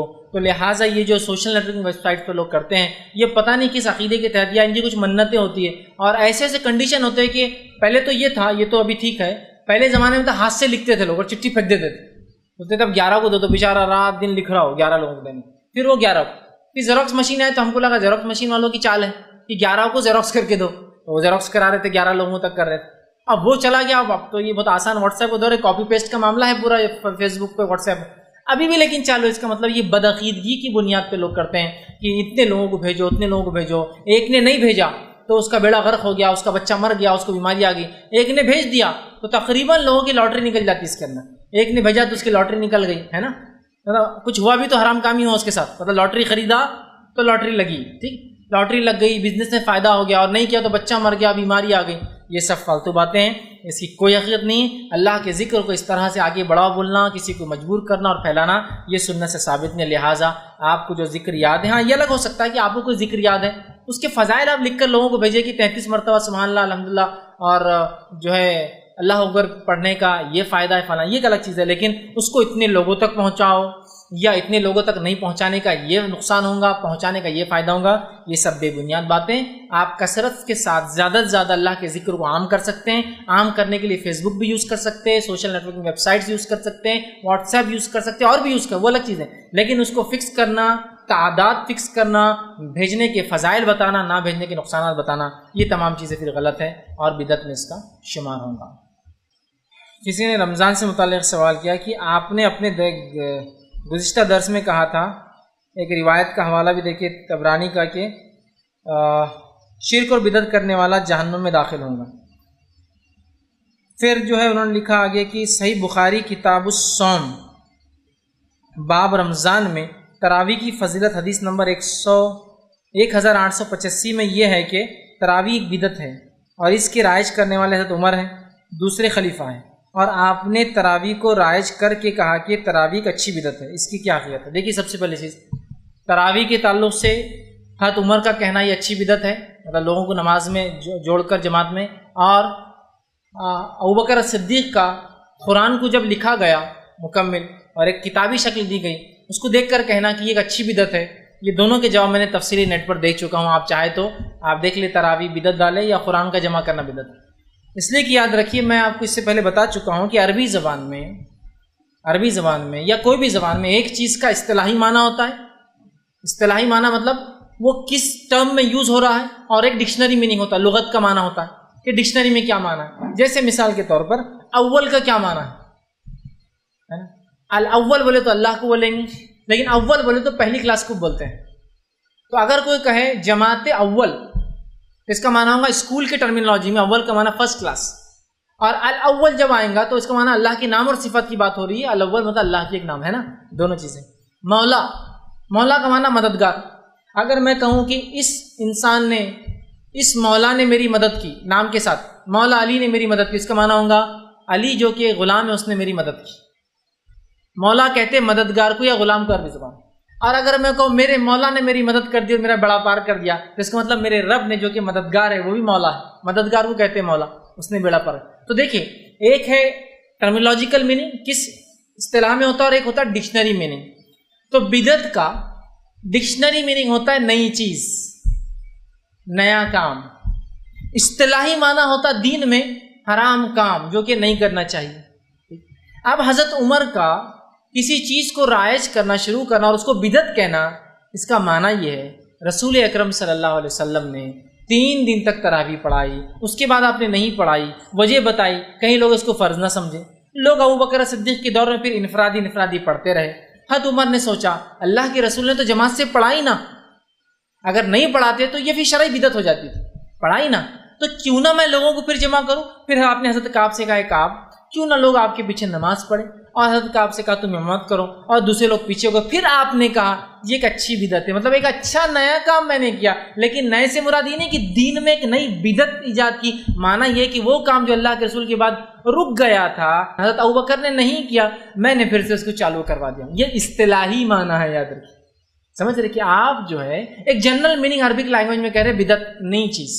اسی طرح حضرت ابوبکر کے سامنے جو حضرت عمر نے قرآن کو جمع کرنے کا مشورہ دیا، مشورہ دینے کے بعد قرآن جمع کیا گیا، لکھا گیا، اور جب مصحف آپ کے سامنے لائی گئی ابوبکر کے سامنے تو آپ نے کہا یہ ایک اچھی بدعت ہے، بدعت حسنہ ہے، ایک اچھا کام کیا عمر تم نے۔ تو یہ بدعت حسنہ شرعی اصطلاح میں بدعت نہیں تھی، یہ جو ہے ڈکشنری میننگ تھا کہ ایک اچھا نیا کام کیا، رسول اللہ زمانے میں ایسا نہیں ہوا تھا۔ سمجھ رہے بات؟ تو یہ حرام کے معنی میں نہیں ہے۔ تو لہٰذا جو ہے یہ جو بدعت کہنا تراویح کی نماز کو، یہ بدعت یہ شرعی اصطلاح میں نہیں ہے بلکہ ڈکشنری میننگ ہے کہ ایک ایسا کام جو ابوبکر صدیق نے نہیں کیا اور اللہ کے رسول نے اپنی زندگی میں روک دیا تھا، پھر سے چالو کیا گیا، یہ معنی میں یہ چیز ہے۔ السلام علیکم فیض بھائی، اپن فرض نماز کے بعد میں اللہ اکبر اور 3 بار استغفار پڑھتے، تو یہ نفل کے بعد میں بھی پڑھ سکتے ہیں؟ نفل نماز جو اپن ظہر اثر مغرب اس کے اندر پڑھ سکتے ہیں؟ بھائی نے ایک سوال کیا کہ جب ہم نماز پڑھتے تو اللہ کے رسول صلی اللہ علیہ وسلم 1 مرتبہ اللہ اکبر کہتے، 3 مرتبہ استغفر اللہ کہتے، پھر دیگر اذکار کرتے، تو کیا یہ نفل کے بعد بھی ہو؟ تو یاد رکھیے حدیث میں جو بات معلوم ہوتی ہے وہ یہ کہ آپ صلی اللہ علیہ وسلم فرض کے بعد یہ کرتے، تو ہم بھی کوشش کریں کہ فرائض کے بعد ہی اس کو کریں۔ باقی عام جو ذکر و اذکار ہے وہ تو آپ نفل کے بعد، نفل سے پہلے کبھی بھی کر سکتے ہیں، لیکن خاص طور سے اس ترتیب میں اللہ کے رسول صلی اللہ علیہ وسلم جب نماز سے فرض نماز پڑھتے تبھی یہ تذکرہ کرتے، تبھی یہ اذکار کرتے، ایک بار اللہ اکبر تیز کہتے، 3 بار استغفر اللہ کہتے، باقی اذکار کرتے۔ تو لہٰذا ہم بھی کوشش کریں کہ ہم بھی جو ہے فرض نماز کے بعد ہی کریں، نفل کے بعد آپ بہت سارے اور اذکار ہیں، بہرحال اس کا اہتمام کر سکتے ہیں۔ کسی نے ایک سوال کیا کہ ان اسکول اور colleges some of the meetings are like ways that there are no ذکر like school program assemblies in English school, so how can we practice there? کسی نے سوال کیا کہ اللہ کا ذکر ہر مجلس میں کرنا ہے، تو اسکول میں وہ جاتے ہیں، اسکول میں میٹنگس ہوتے ہیں، اسمبلی ہوتی ہے، پروگرامس ہوتے ہیں، لیکن وہاں اللہ کا ذکر نہیں ہوتا، تو وہاں کیسے کریں؟ تو دیکھیے اگر مسلم اسکول ہے، چاہے انگلش ہو، چاہے ہندی ہو، چاہے مراٹھی میڈیم ہو، چاہے اردو میڈیم ہو، اسمبلی کی شروعات آپ کیجیے بسم اللہ الرحمن الرحیم اور ایک سورہ پڑھائیے بچے سے، اس کا ترجمہ پڑھائیے تاکہ بچوں کو قرآن کیا کہتا ہے وہ علم بھی ہو. اس کے بعد آپ اپنی اسمبلی کنٹینیو کیجیے. ہو گیا اللہ کے ذکر سے ابتدا اسمبلی. پروگرام چالو ہو رہا ہے، پروگرام کی ابتدا کوئی اللہ کے ذکر سے تلاوت قرآن سے کرے، اس کے ترجمے سے کرے، اس کے بعد چاہے جو بھی ہوگی پروگرام کی شروعات اللہ کے ذکر سے. سمجھ رہے آپ؟ تو لہٰذا آپ کوشش کریں کہ اس طرح کریں. لیکن اب ایسا اسکول ہے مسلم مینجمنٹ، سیکولر، نان مسلم مینجمنٹ، جو کہ تو وہ تو کریں گے ہی نہیں. اب یہ دونوں لوگ یہ سب چیزیں نہیں کریں گے، تو اب اس معاملے میں ایک انسان کیا کرے؟ تو اس معاملے میں چونکہ آپ مجبور ہے، آپ اپنے دل میں ذکر کر لیں. یہ تو پابندی کوئی لگا نہیں سکتا آپ کو. آپ اپنے دل میں ذکر کریں اللہ، یہ اس مجلس کی ابتدا تو اللہ کے ذکر سے نہیں ہو رہی ہے، میں اپنے دل میں کر لوں تاکہ میں کم از کم اس مجلس میں ایکسیپشنل ہو جاؤں، میں مطلب ان برائی میں نہ رہوں. تو لہٰذا اس مجلس میں آپ اپنے دل میں ذکر کر لیں اور اس کے بعد اس مجلس میں شامل ہو جائے. تو بہرحال یہ ایسے اسکولس کالجز میں جو نان مسلم ہیں وہاں تو آپ کو یہ کرنا پڑے گا. مسلم کالجز تو آپ ریکویسٹ کریں کہ بولنا آپ پلیز اپنے اسمبلیز کو، پروگرامز کو اللہ کے ذکر سے، تلاوت قرآن پاک سے شروع کریں، تاکہ اس کے بعد جو بھی آپ کا سسٹم میٹنگ کا پروگرام کا اسمبلی کا چلنے دیں، لیکن ایٹ لیسٹ شروعات اللہ کے کلام سے. اور جان نہیں ہوتی تو آپ مجبور ہیں وہاں، لہٰذا اپنے دل میں ذکر کر لیں، اس لیے کہ آپ مجبور کر دیے گئے اس معاملے میں. السلام علیکم سر. ایک سوال ہے کہ ناپاک حالت میں اور ناپاک جگہوں پر اللہ کا ذکر کرنا کیسے؟ بھائی نے ایک اچھا سوال کیا کہ ناپاک حالت میں یا ناپاک جگہ پہ اللہ کا ذکر کیسا ہے. تو چلیے ناپاک حالت پہ پہلے بات کر لیتے ہیں. تلاوت قرآن پاک مطلب اللہ کی کتاب کی تلاوت آپ ناپاکی کی حالت میں نہیں کر سکتے ہیں. جیسے مثال کے طور پر آپ کی عادت ہے کہ آپ روز جو ہے تلاوت قرآن پڑھ کر جو ہے جیسا آپ کا معمول ہے پڑھ کر سوتے ہیں، لیکن آج آپ ناپاکی کی حالت میں، تو آپ قرآن کی تلاوت کی شکل میں نہیں کر سکتے. لیکن ناپاکی کی حالت میں اذکار یا حفاظت کی دعائیں یہ کرنا ثابت ہے. تلاوت قرآن نہیں ہوں گی، ٹھیک، نہ مرد کریں گا نہ عورت کریں گے. اس عورت کے حیض کی حالت ہو، مرد ٹیمپرری سمجھ غسل جنابت ہے اس کو نہیں کریں گے. لیکن اذکار ذکر اور حفاظت کی دعائیں کر سکتے ہیں اس حالت میں بھی. سمجھ رہا بات کو؟ جیسے کہ ایک عورت حائضہ ہے، انشاءاللہ، ماشاءاللہ، سبحان اللہ، تبارک اللہ، یہ سب کریں گی. یا ایک کلاس لے رہی تو الحمدللہ رب العالمین وسلم، یہ بھی کریں گی. یہ ذکر ہے لیکن کریں گی. سمجھ رہے آپ بات کو؟ اس کی ناپاکی سے کوئی فرق نہیں. اس لیے کہ ابو ہریرہ رضی اللہ عنہ نے ایک مرتبہ نبی اکرم صلی اللہ علیہ وسلم کو سلام کیا. آپ ان کے سلام کا جواب دینا چھوڑ کر وہ بھاگ گئے نکل کر.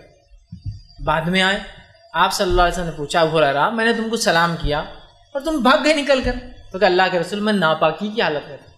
مطلب ان پہ غسل جنابت واجب تھا، لیکن اس کے باوجود پانی کی ناموجودگی کی وجہ سے بازار میں آئے تھے. اس سے ایک بات اور پتہ چلی، بہت سے لوگ بولتے ناپاک ہے تو گھر سے باہر نہیں نکلنا، جن پکڑ لیتا. ابو ہریرہ رضی اللہ عنہ تو بازار نکلے تھے بہرحال، تو نکل سکتا ہے مجبوری کی حالت میں. ایسا کرنا نہیں چاہیے لیکن ہو سکتا ہے اس پہ کوئی جن بت نہیں پکڑ دیا. تو آپ صلی اللہ علیہ وسلم فرمایا ابو ہریرہ مومن کبھی ناپاک نہیں ہوتا ہے، نجس نہیں ہوتا. اور کافر چاہے کتنا بھی نہائے دھوئے وہ نجس ہوتا ہے. انما المشرکون نجس، قرآن میں اللہ نے کہا کہ مشرک نجس ہے، مومن نجس نہیں. مومن ٹیمپرری ناپاک ہوتا ہے. تو اس سے پتہ چلا ابو ہریرہ رضی اللہ عنہ کا یہ کام تھا کہ اللہ کے رسول کے سلام کا جواب دیتے، جو کہ ایک ذکر ہے. سمجھ رہے ہیں بات؟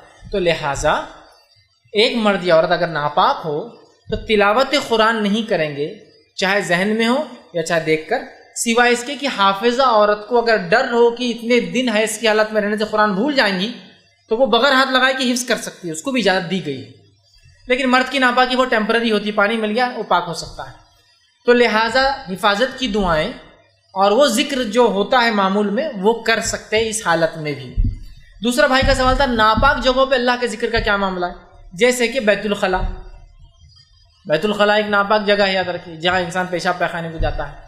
پبلک باتھ رومس، ٹوائلٹس ہو سکتے ہیں، ٹھیک ہے، یہ ناپاک جگہ ہے. ٹھیک، یا انسان کچرے کی کنڈی میں ہی کھڑا ہے، سمجھ لیجیے کچھ کام، سمجھ لیجیے یہ جگہ ناپاک، چونکہ گندی جگہیں ہوتی ہیں اور گندی جگہوں پر ظاہر سی بات ہے اس طرح. تو اس میں کیا اللہ کے ذکر کا معاملہ ہے. تو یاد رکھیے جو ناپاک جگہ ہوتی ہے، ناپاک جگہ پہ یاد رکھیے اگر اللہ کا ذکر کرنا آپ کی مجبوری ہے تو علماء لکھتے ہیں کہ آپ دل میں کر لیں گے، اس لیے کہ دل کے معاملے پہ اللہ پکڑ نہیں کرتا انسان کی. جیسا مثال کے طور پر میں بیت الخلاء کے اندر چلا گیا اور بعد میں مجھے یاد ہے کہ میں نے بیت الخلاء میں داخلے کی دعا نہیں پڑھی، اب کیا کریں گے؟ اب اندر تو آپ پڑھ نہیں سکتے اللہ کا ذکر، تو یہاں علماء لکھتے ہیں کہ پھر وہ دل میں پڑھ لیں ایسا، لیکن ہمیشہ نہیں کرنا چاہیے. لیکن اگر ہو گیا اب اس کو کرنا ہے، ملامت ہوتی نا آدمی کو میں نے غلط کیا، تو دل میں پڑھ لے، اس لیے کہ دل کے معاملے پہ اللہ پکڑ نہیں کرتا انسان کی. سمجھ رہے آپ؟ تو لہٰذا اللہم انی اعوذ بک من الخبث والخبائث دل میں پڑھ لیا اس نے. سمجھ رہے آپ بات؟ تو یہ ہو سکتا ہے. تو ایسی ناپاک جگہ جہاں آپ مجبور کر دی جائے دعا کے لیے یا ضروری ہو آپ کے لیے وہ کرنا، تو پھر آپ کیا کریں؟ وہاں علماء لکھتے ہیں کہ آپ دل میں اس کا ذکر کر لیں، ورنہ عمومی طور پر وہاں ذکر نہ کریں، چونکہ ناپاک جگہوں پہ آپ تھوڑی دیر ہوتے ہیں وہاں سے نکل جاتے ہیں. تو اگر آپ ناپاکی کی حالت میں ہوں تو حفاظت کی دعائیں اور عمومی ذکر آپ کر سکتے ہیں. ناپاک جگہوں پر مجبور کر دی جائے تو آپ دل میں جو ہے پھر اس کا جو اللہ کا دل میں ذکر کرے، اس لیے کہ اللہ خفیہ دل میں ذکر کو بھی سنتا ہے. ذکر کا معاملہ ایسا ہی ہے، تو آپ پھر دل میں ذکر کرے وہاں. السلام علیکم. میرا سوال ہے، یہ گھر برونی اور افتتاح ہوتا ہے شاپ کا، اس کا تو اس ٹائم پہ جو ذکر اذکار ہوتا ہے وہ بدعت ہے یا نہیں؟ میں نے ایک سوال کیا کہ جب گھر برونی ہوتی ہے کسی کی یا دکان کھلتی ہے تو کچھ ذکر اذکار یا قرآن پڑھا جاتا ہے یا قرآن کی ایک مجلس رکھی جاتی ہے قرآن خوانی بول کر، یا کچھ مخصوص ذکر کے ذریعے کھولا جاتا ہے. یاد رکھیے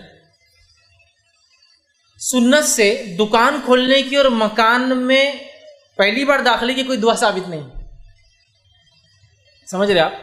بسم اللہ بول کے دروازہ کھولیں گے، بسم اللہ بول کے بند کریں گے، عام بات. سمجھ رہے آپ بات کو؟ لیکن خاص طور سے دکان کی افتتاح کے لیے کوئی دعا میں نے آج تک نہیں کی. دکان اور مکان کی افتتاح کی دعا نہیں ہے، بسم اللہ بول کے آپ کر دیجیے. لیکن ہمارے پاس خاص طور سے دکان مکان کے افتتاح پہ مخصوص اذکار پڑھے جاتے ہیں، جیسے کہ قل اللہ 3 بار پڑھا جاتا ہے، یا سورہ اخلاص کے ساتھ باقی معوذتین سورہ فلق سورہ ناس پڑھ کے پھونکا اور دم کیا جاتا ہے دکان پر، یا کبھی کبھار دکان میں قرآن رکھ کر مخصوص صورتیں پڑھی جاتی ہیں، یا کبھی کبھار جو ہے حروف مقطعات کا ورد کیا جاتا ہے، حامیم یاسین طٰہٰ، اور یہ پڑھا جاتا ہے نون قاف صاد، تاکہ وہ یہ تمام سنت سے ثابت نہیں ہے. تو لہٰذا اگر ایک آدمی دکان کا افتتاح کرتا ہے، مکان کا کرتا ہے، تو مخصوص طور سے قرآن خوانی کرانا سنت سے ثابت نہیں ہے. مخصوص طور سے بچوں کو بلایا جاتا ہے، لوگ جمع ہوتے ہیں، گھر والے جمع ہوتے ہیں. اب گھر بنانے کی کیوں؟ گھر کی ابتدا کرتے ہیں تب بھی لوگ مخصوص اذکار کرتے ہیں. ایک مولوی صاحب آتے ہیں کھڑے رہ کر مخصوص اذکار کرتے ہیں، ایک جانور بھی ذبح کرتے ہیں، مرغا بکرا پتہ نہیں کیا کیا ذبح کرتے ہیں، اور اس کے بعد وہ پہلا کدال مارا جاتا ہے. اور کبھی کبھار تو اسی جگہ کدال مارتے ہیں جہاں وہ ذبح کیا نا، اسی کے خون پہ مارتے ہیں. یہ تمام تر چیزیں اسلامی نہیں. ہاں کسی کو اللہ کے شکر میں کہ اللہ میرے گھر کی تعمیر ہو رہی ہے دینا ہے تو وہ گھر پہ قربانی کرے، وہاں زمین پہ کرنا کیا ضروری ہے. لیکن وہ ایک بدعقیدگی کے تحت کی جاتی ہے کہ وہ زمین کے اوپر جو رہنے والے شیاطین ہیں، جن ہیں، وہ خوش ہو جائے اور ہم کو تکلیف نہ دے. اس لیے کہ نیا گھر بھگ مانگتا ہے، جان مانگتا ہے، نئی دکان جان مانگتی ہے، نئی گاڑی بھگ مانگتی ہے، تو انڈا رکھتے گاڑی کے نیچے، لیمبو رکھتے ہیں تاکہ پہلی بار اس پہ چلے جانا، یا مرغی ذبح کرتے. یہ سب بیکار ہے. تو لہٰذا مکان کی اور دکان کی افتتاح کے لیے خاص کوئی دعا میں نے تو آج تک نہیں دیکھی اور ثابت نہیں ہے. لہٰذا اللہ کا نام لے کے اب داخل ہو جائے، اور خاص طور سے اس میں قرآن خوانیاں کروانا اور خاص قربانیاں اس نیت سے دینا کہ نیا گھر خون مانگتا ہے، یہ تمام چیز سب حرام ہے، غلط ہے. اور یہ مشرکین کا طریقہ تھا کس طرح سے کر کے جنوں اور شیاطین کو خوش کرتے ہیں. تو لہٰذا مخصوص نہیں، اللہ کا نام لے اور بہرحال آپ شروع کر دیں. السلام علیکم. نہ اپنے سمندر کی دھاتی برابر گناہ ہوتے ہیں، اس کا اذکار سمندر کی دھاتی برابر گناہ معاف ہوتے بول رہا ہے اپنی، اس کا اذکار. میں نے ایک سوال کیا، جو میں نے ایک حدیث رکھی جس میں آپ صلی اللہ علیہ وسلم نے فرمایا کہ جو اللہ کا ذکر کرتا ہے اور خاص طور سے نماز کے بعد جو شخص جو ہے 33 مرتبہ سبحان اللہ، 33 مرتبہ الحمدللہ، 33 مرتبہ اللہ اکبر، اور آخر میں کہتا ہے لا الہ الا اللہ وحدہ لا شریک لہ لہ الملک و لہ الحمد وہو علی کل شیء قدیر، اس کے اگر گناہ سمندر کے جھاگ برابر بھی ہو تو معاف کر دیے جاتے ہیں. اس کا کیا معنی ہے؟ تو یاد رکھیے جتنی بھی ایسی حدیث اور اس قسم کی حدیثیں آتی ہیں جس میں کثرت سے گناہوں کی معافی کا تذکرہ آتا ہے، جیسا کہ نماز پڑھنے سے گناہ معاف ہو جاتے ہیں، وضو کرنے سے گناہ نکل جاتے ہیں، اللہ کے ذکر کرنے سے گناہ معاف ہوتے ہیں، یہ تمام وہ گناہ ہوتے ہیں جو گناہ صغیرہ ہوتے ہیں. تو اس حدیث کا یہ معنی ہوا کہ ایک انسان اگر بہت کثرت سے بھی اس سے گناہ صغیرہ اگر ہو جاتے ہیں اور اگر اللہ کی یہ تسبیح پڑھ لیتا ہے تو انشاءاللہ اس کے وہ گناہ صغیرہ معاف ہو جائیں گے، اس لیے کہ گناہ کبیرہ بغیر توبہ کے معاف نہیں ہوتے ہیں. تو لہٰذا اس حدیث کا یہ معنی ہے کہ اگر ایک انسان نے ایک نماز سے دوسری نماز تک کثرت سے بھی اگر گناہ صغیرہ کر لی، جو کہ ہو جاتے ہیں، ہے نا. چلتے پھرتے جانوروں کو تکلیف پہنچ گئی, انسانوں کو تکلیف پہنچ گئی, نہ چاہتے ہوئے آپ نے کسی کو نقصان پہنچا دیا, آپ ایسے کھڑے ہوئے کہ وہ آدمی گر گیا یا کچھ بھی ہو, آپ نے تھوکا کسی پہ, کچھ بھی ہو سکتا جو نہ چاہتے ہوئے آپ نے کیا, یہ سب گناہ صغیرہ ہے. تو لہٰذا اگر ایسے کوئی بھی گناہ صغیرہ کتنے بھی کثرت سے ہو تو ایک نماز سے آپ دوسری نماز کو آئیں گے, پھر یہ ذکر کریں گے, انشاءاللہ وہ گناہ اللہ معاف کر دے گا. لیکن سمندر کے جھاگ کے برابر گناہ سے ہرگز مراد نہیں کہ ہر گناہ, اس لیے کہ گناہ کبیرہ بغیر توبہ کے معاف نہیں ہوتے, تو لہٰذا اس کا معنی ہے گناہ صغیرہ. اور جتنی بھی ایسی حدیثیں آتی کہ ایک جمعہ سے لے کے دوسرے جمعہ تک اگر انسان اچھے اعمال کرے تو گناہ معاف ہو جاتے ہیں, ایک رمضان سے دوسرے رمضان کی روایت ہے. اسی طرح ایک اگر روزہ رکھے تو آپ سے فرماتے ہیں عرفے کا 2 سال کے گناہ معاف ہوتے ہیں, 2 روزے اگر 9-10 کا جو محرم کا رکھے تو 1 سال کے گناہ معاف ہوتے ہیں. یہ تمام حدیثیں گناہ صغائر تو گناہ صغیرہ کے تعلق سے, تو لہٰذا اس کا معنی بھی حدیث کا یہ ہے کہ کثرت سے بھی اگر گناہ صغیرہ ہو جاتے ہیں تو انشاءاللہ اس عمل کی وجہ سے وہ انشاءاللہ امید ہے کہ وہ معاف ہو جائیں گے. السلام علیکم فیض بھائی, جو خلیفہ رہتے ہیں تو ان کا حکومت کا جو اصول بناتے ہیں تو ان کے دور تک ہی رہتا ہے کہ خلیفہ چینج ہونے دور ان کے اصول چینج ہو جاتے ہیں, اس کی تفصیل ہے. بھائی نے سوال کیا کہ خلیفہ جب ہوتا ہے تو ان کے دور میں جو اصول حکومت ہوتے ہیں کیا وہ ایک ہی جیسے ہوتے ہیں ہر دور میں یا بدلتے ہیں؟ دیکھیے اللہ کی کتاب اور اس کے رسول کی سنت سے جو حکومت کا طریقہ ہے وہ کبھی نہیں بدلتا ہے, لیکن کچھ پالیسیز ہے جو خلیفہ سے خلیفہ چینج ہو سکتی ہے اور اس کو اختیار ہوتا ہے. اور وہ اگر صدیق رضی اللہ نے ایک پالیسی بنائی تھی کہ جو لوگ مہاجر ہوتے تھے یا بدری صحابہ تھے, پھر اس کے بعد عہد میں جنہوں نے حصہ لیا, یا جو مہاجر تھے انصار تھے, ان کو کچھ بھی نہیں دیا کرتے تھے, مطلب وظیفے کے طور پر. ہاں عمر کی حکومت ہے, آپ نے پالیسی چینج کر دی اور کہا ہر صحابی کو اگر بدری ہے تو زیادہ دیا جائے گا, اس کے بعد بدر میں اور عہد میں حصہ لیا تو اس کو الگ دیا جائے گا, پھر اس کے بعد اگر مہاجر ہے تو اس کو دیا, کوئی وظیفہ دیتے تھے. اسٹیفن تو ابوبکر کا کہنا تھا کہ انہوں نے اللہ کے لیے کام کیا, اللہ ان کو بدلہ دے گا. حضرت عمر کا کہنا یہ تھا اللہ کے لیے تو کیا لیکن دنیا میں کچھ فائدہ ہونا چاہیے. تو دونوں بڑے بڑے شخصیات ہیں, دونوں بہت بڑے مجتہد ہیں اپنے آپ میں, اور دونوں میں پالیسیز میں فرق ہے. تو ایسا پالیسی میں فرق ہو سکتا ہے, لیکن مین سٹریم لائن جو حکومت کا طریقہ ہے وہ اللہ کی کتاب اس کے رسول کی سنت سے وہ نہیں بدلتا. لیکن کچھ پالیسیز ہیں جو خلیفہ سے خلیفہ چینج ہو سکتی ہے, بدل سکتی ہے اور ایجاد کی جا سکتی ہے, لیکن اس کی بھی اصل کہیں نہ کہیں اسلامی شریعتی ہوتی ہے جس کے ماتحت وہ پالیسیز بنائی جاتی ہے تاکہ انسانیت کے فائدے کے لیے ہو. تو لہٰذا اسلامک پوائنٹ آف ویو سے اصل اصول نہیں بدلتے, ماتحت کی کچھ پالیسیز چینج ہو سکتی ہے, اصل اصول حکومت کے خلافت کے اللہ کی کتاب اور اس کے رسول کی سنت ہی ہوتے ہیں. السلام علیکم. بھائی عطیات کے اندر عطیات درود اور دعاؤں کے جو افکار ہوئے اس کے بعد میں یہ ختم ہو جاتے ہیں اور کوئی خطیب بہت دیر تک کے عطیات میں بیٹھے ہوا رہتا ہے, تو اپن استغفر اللہ الحمدللہ یہ چیزیں پڑھ سکتے ہیں. بھائی نے ایک سوال کیا کہ اگر ہم اتحیات میں بیٹھے ہیں اور کوئی امام لمبا اتحیات مطلب بہت لمبی دعائیں کرتا ہے تو اس معاملے میں ہم کیا اتحیات درود اور دعائیں معصورہ جو بولتے ہیں اس کے بعد کیا کچھ پڑھ سکتے ہیں؟ یاد رکھیے آپ اتحیات درود اور دعائیں معصورہ کے بعد وہ دعائیں جو اللہ کے رسول سے ثابت ہے قاعدے میں وہ سب پڑھ سکتے ہیں. آپ صلی اللہ علیہ وسلم سے قاعدے میں کئی دعائیں ثابت ہیں, ہم ایک ہی پڑھتے ہیں, ہمارے پاس ایک ہی چلن ہے, لیکن سنت سے کئی دعائیں اور بھی ثابت ہیں جو آپ صلی اللہ علیہ وسلم خاص طور سے اتحیات میں پڑھتے تھے. تو لہٰذا اگر کوئی امام لمبی دعا پڑھتا اتحیات میں تو اور مقتدی خالی ہے تو لہٰذا اتحیات درود کے بعد دعائیں معصورہ بھی آپ کی ہوگی, اور بھی اگر دعائیں پڑھنا ہے تو وہ دعائیں آپ نے سوال کی کہ ہم استغفار یا کوئی دوسرا, تو میں کہوں گا وہ نہ کرتے ہوئے جو سنت سے ثابت ہے وہی دعائیں آپ پڑھیں, اور وہ عربی میں ہوں گی. لہٰذا آپ سنت سے بہت ساری چھوٹی اور بڑی دعائیں ثابت ہیں جو اتحیات میں آپ پڑھ سکتے ہیں. آپ اتحیات دعائیں معصورہ جو ہم لوگ پڑھتے ہیں اس کے بعد وہ دعاؤں کو بھی اس میں انشاءاللہ شامل کر سکتے ہیں, اس میں کوئی انشاءاللہ حرف نہیں ہوگا. السلام علیکم. میرا سوال یہ ہے کہ جو درود ابراہیم جو اپن پڑھتے تھے اتحیات میں, تو مطلب اور بھی سارے درود جو ہے تو مطلب درود تاج درود غوثیہ بول کر کے جو ہے مطلب سنت سے جو درود ثابت ہیں وہ کتنے ہیں؟ بھائی نے ایک سوال کیا کہ ہم نے جو ہے ذکر کی بات کی تو درود اللہ کے رسول صلی اللہ علیہ وسلم پڑھنے کا جب معاملہ ہے تو بہت سے لوگ درود تاج درود لکی اور بہت سارے درود پڑھتے ہیں. تو سنت سے ثابت شدہ درود کیا ہے؟ تو اس معاملے میں دیکھیے میں کہوں گا سنت سے جو ثابت شدہ درود ہے اس میں سب سے افضل درود جو ہے وہ درود ہے جو آپ اور میں نماز میں پڑھتے ہیں, لیکن اس کے علاوہ بھی اور درود ثابت ہیں. تو لہٰذا آپ کیا کریں, اقبال کیلانی کی بڑی بہترین کتاب ہے درود شریف کے مسائل, وہ کتاب لے لیں, بہت چھوٹی کتاب ہے اور تمام ثابت شدہ درود اور پڑھنے کا طریقہ انہوں نے اس میں نقل کر دیا. اب رہا اس سے ہٹ کر جو درود لوگوں نے بنا لیے, درود لکی, درود تاج, درود ماہی, درود گنج العرش اور پتہ نہیں کتنے کتنے ہیں جو آپ کو پاکستانی پنسورے میں بڑے عام طور سے مل جائیں گے, یہ تمام درود سنت سے چونکہ ثابت نہیں ہے، اس کا پڑھنا بدعت ہے، اور ثابت نہیں ہونا تو دور کی بات ہے، اتنے عجیب قسم کے ہے کہ خود رسول اکرم صلی اللہ علیہ وسلم سے دعائیں، فریادیں اور حاجت روائی کی جو دعائیں ہیں اس کی، اور یہ من مانے۔ میں آپ کو سوال کرتا ہوں، نبی اللہ رب العزت قرآن میں کہہ رہا ہے کہ نبی پہ درود بھیجو، اس لیے کہ اللہ اور فرشتے اور جو ہے اللہ اور اس کے فرشتے جو نبی پہ درود بھیجتے ہیں انسانوں، تم بھی درود بھیجو، یہ بات اللہ کہہ رہا ہے، اور نبی نے درود بتا دیا، تو وہ درود جو نبی نے بتایا وہ بھیجنا افضل ہے یا اپنا من مانا بنایا ہوا درود بھیجنا افضل ہے؟ بتائیے، جو نبی نے بتایا۔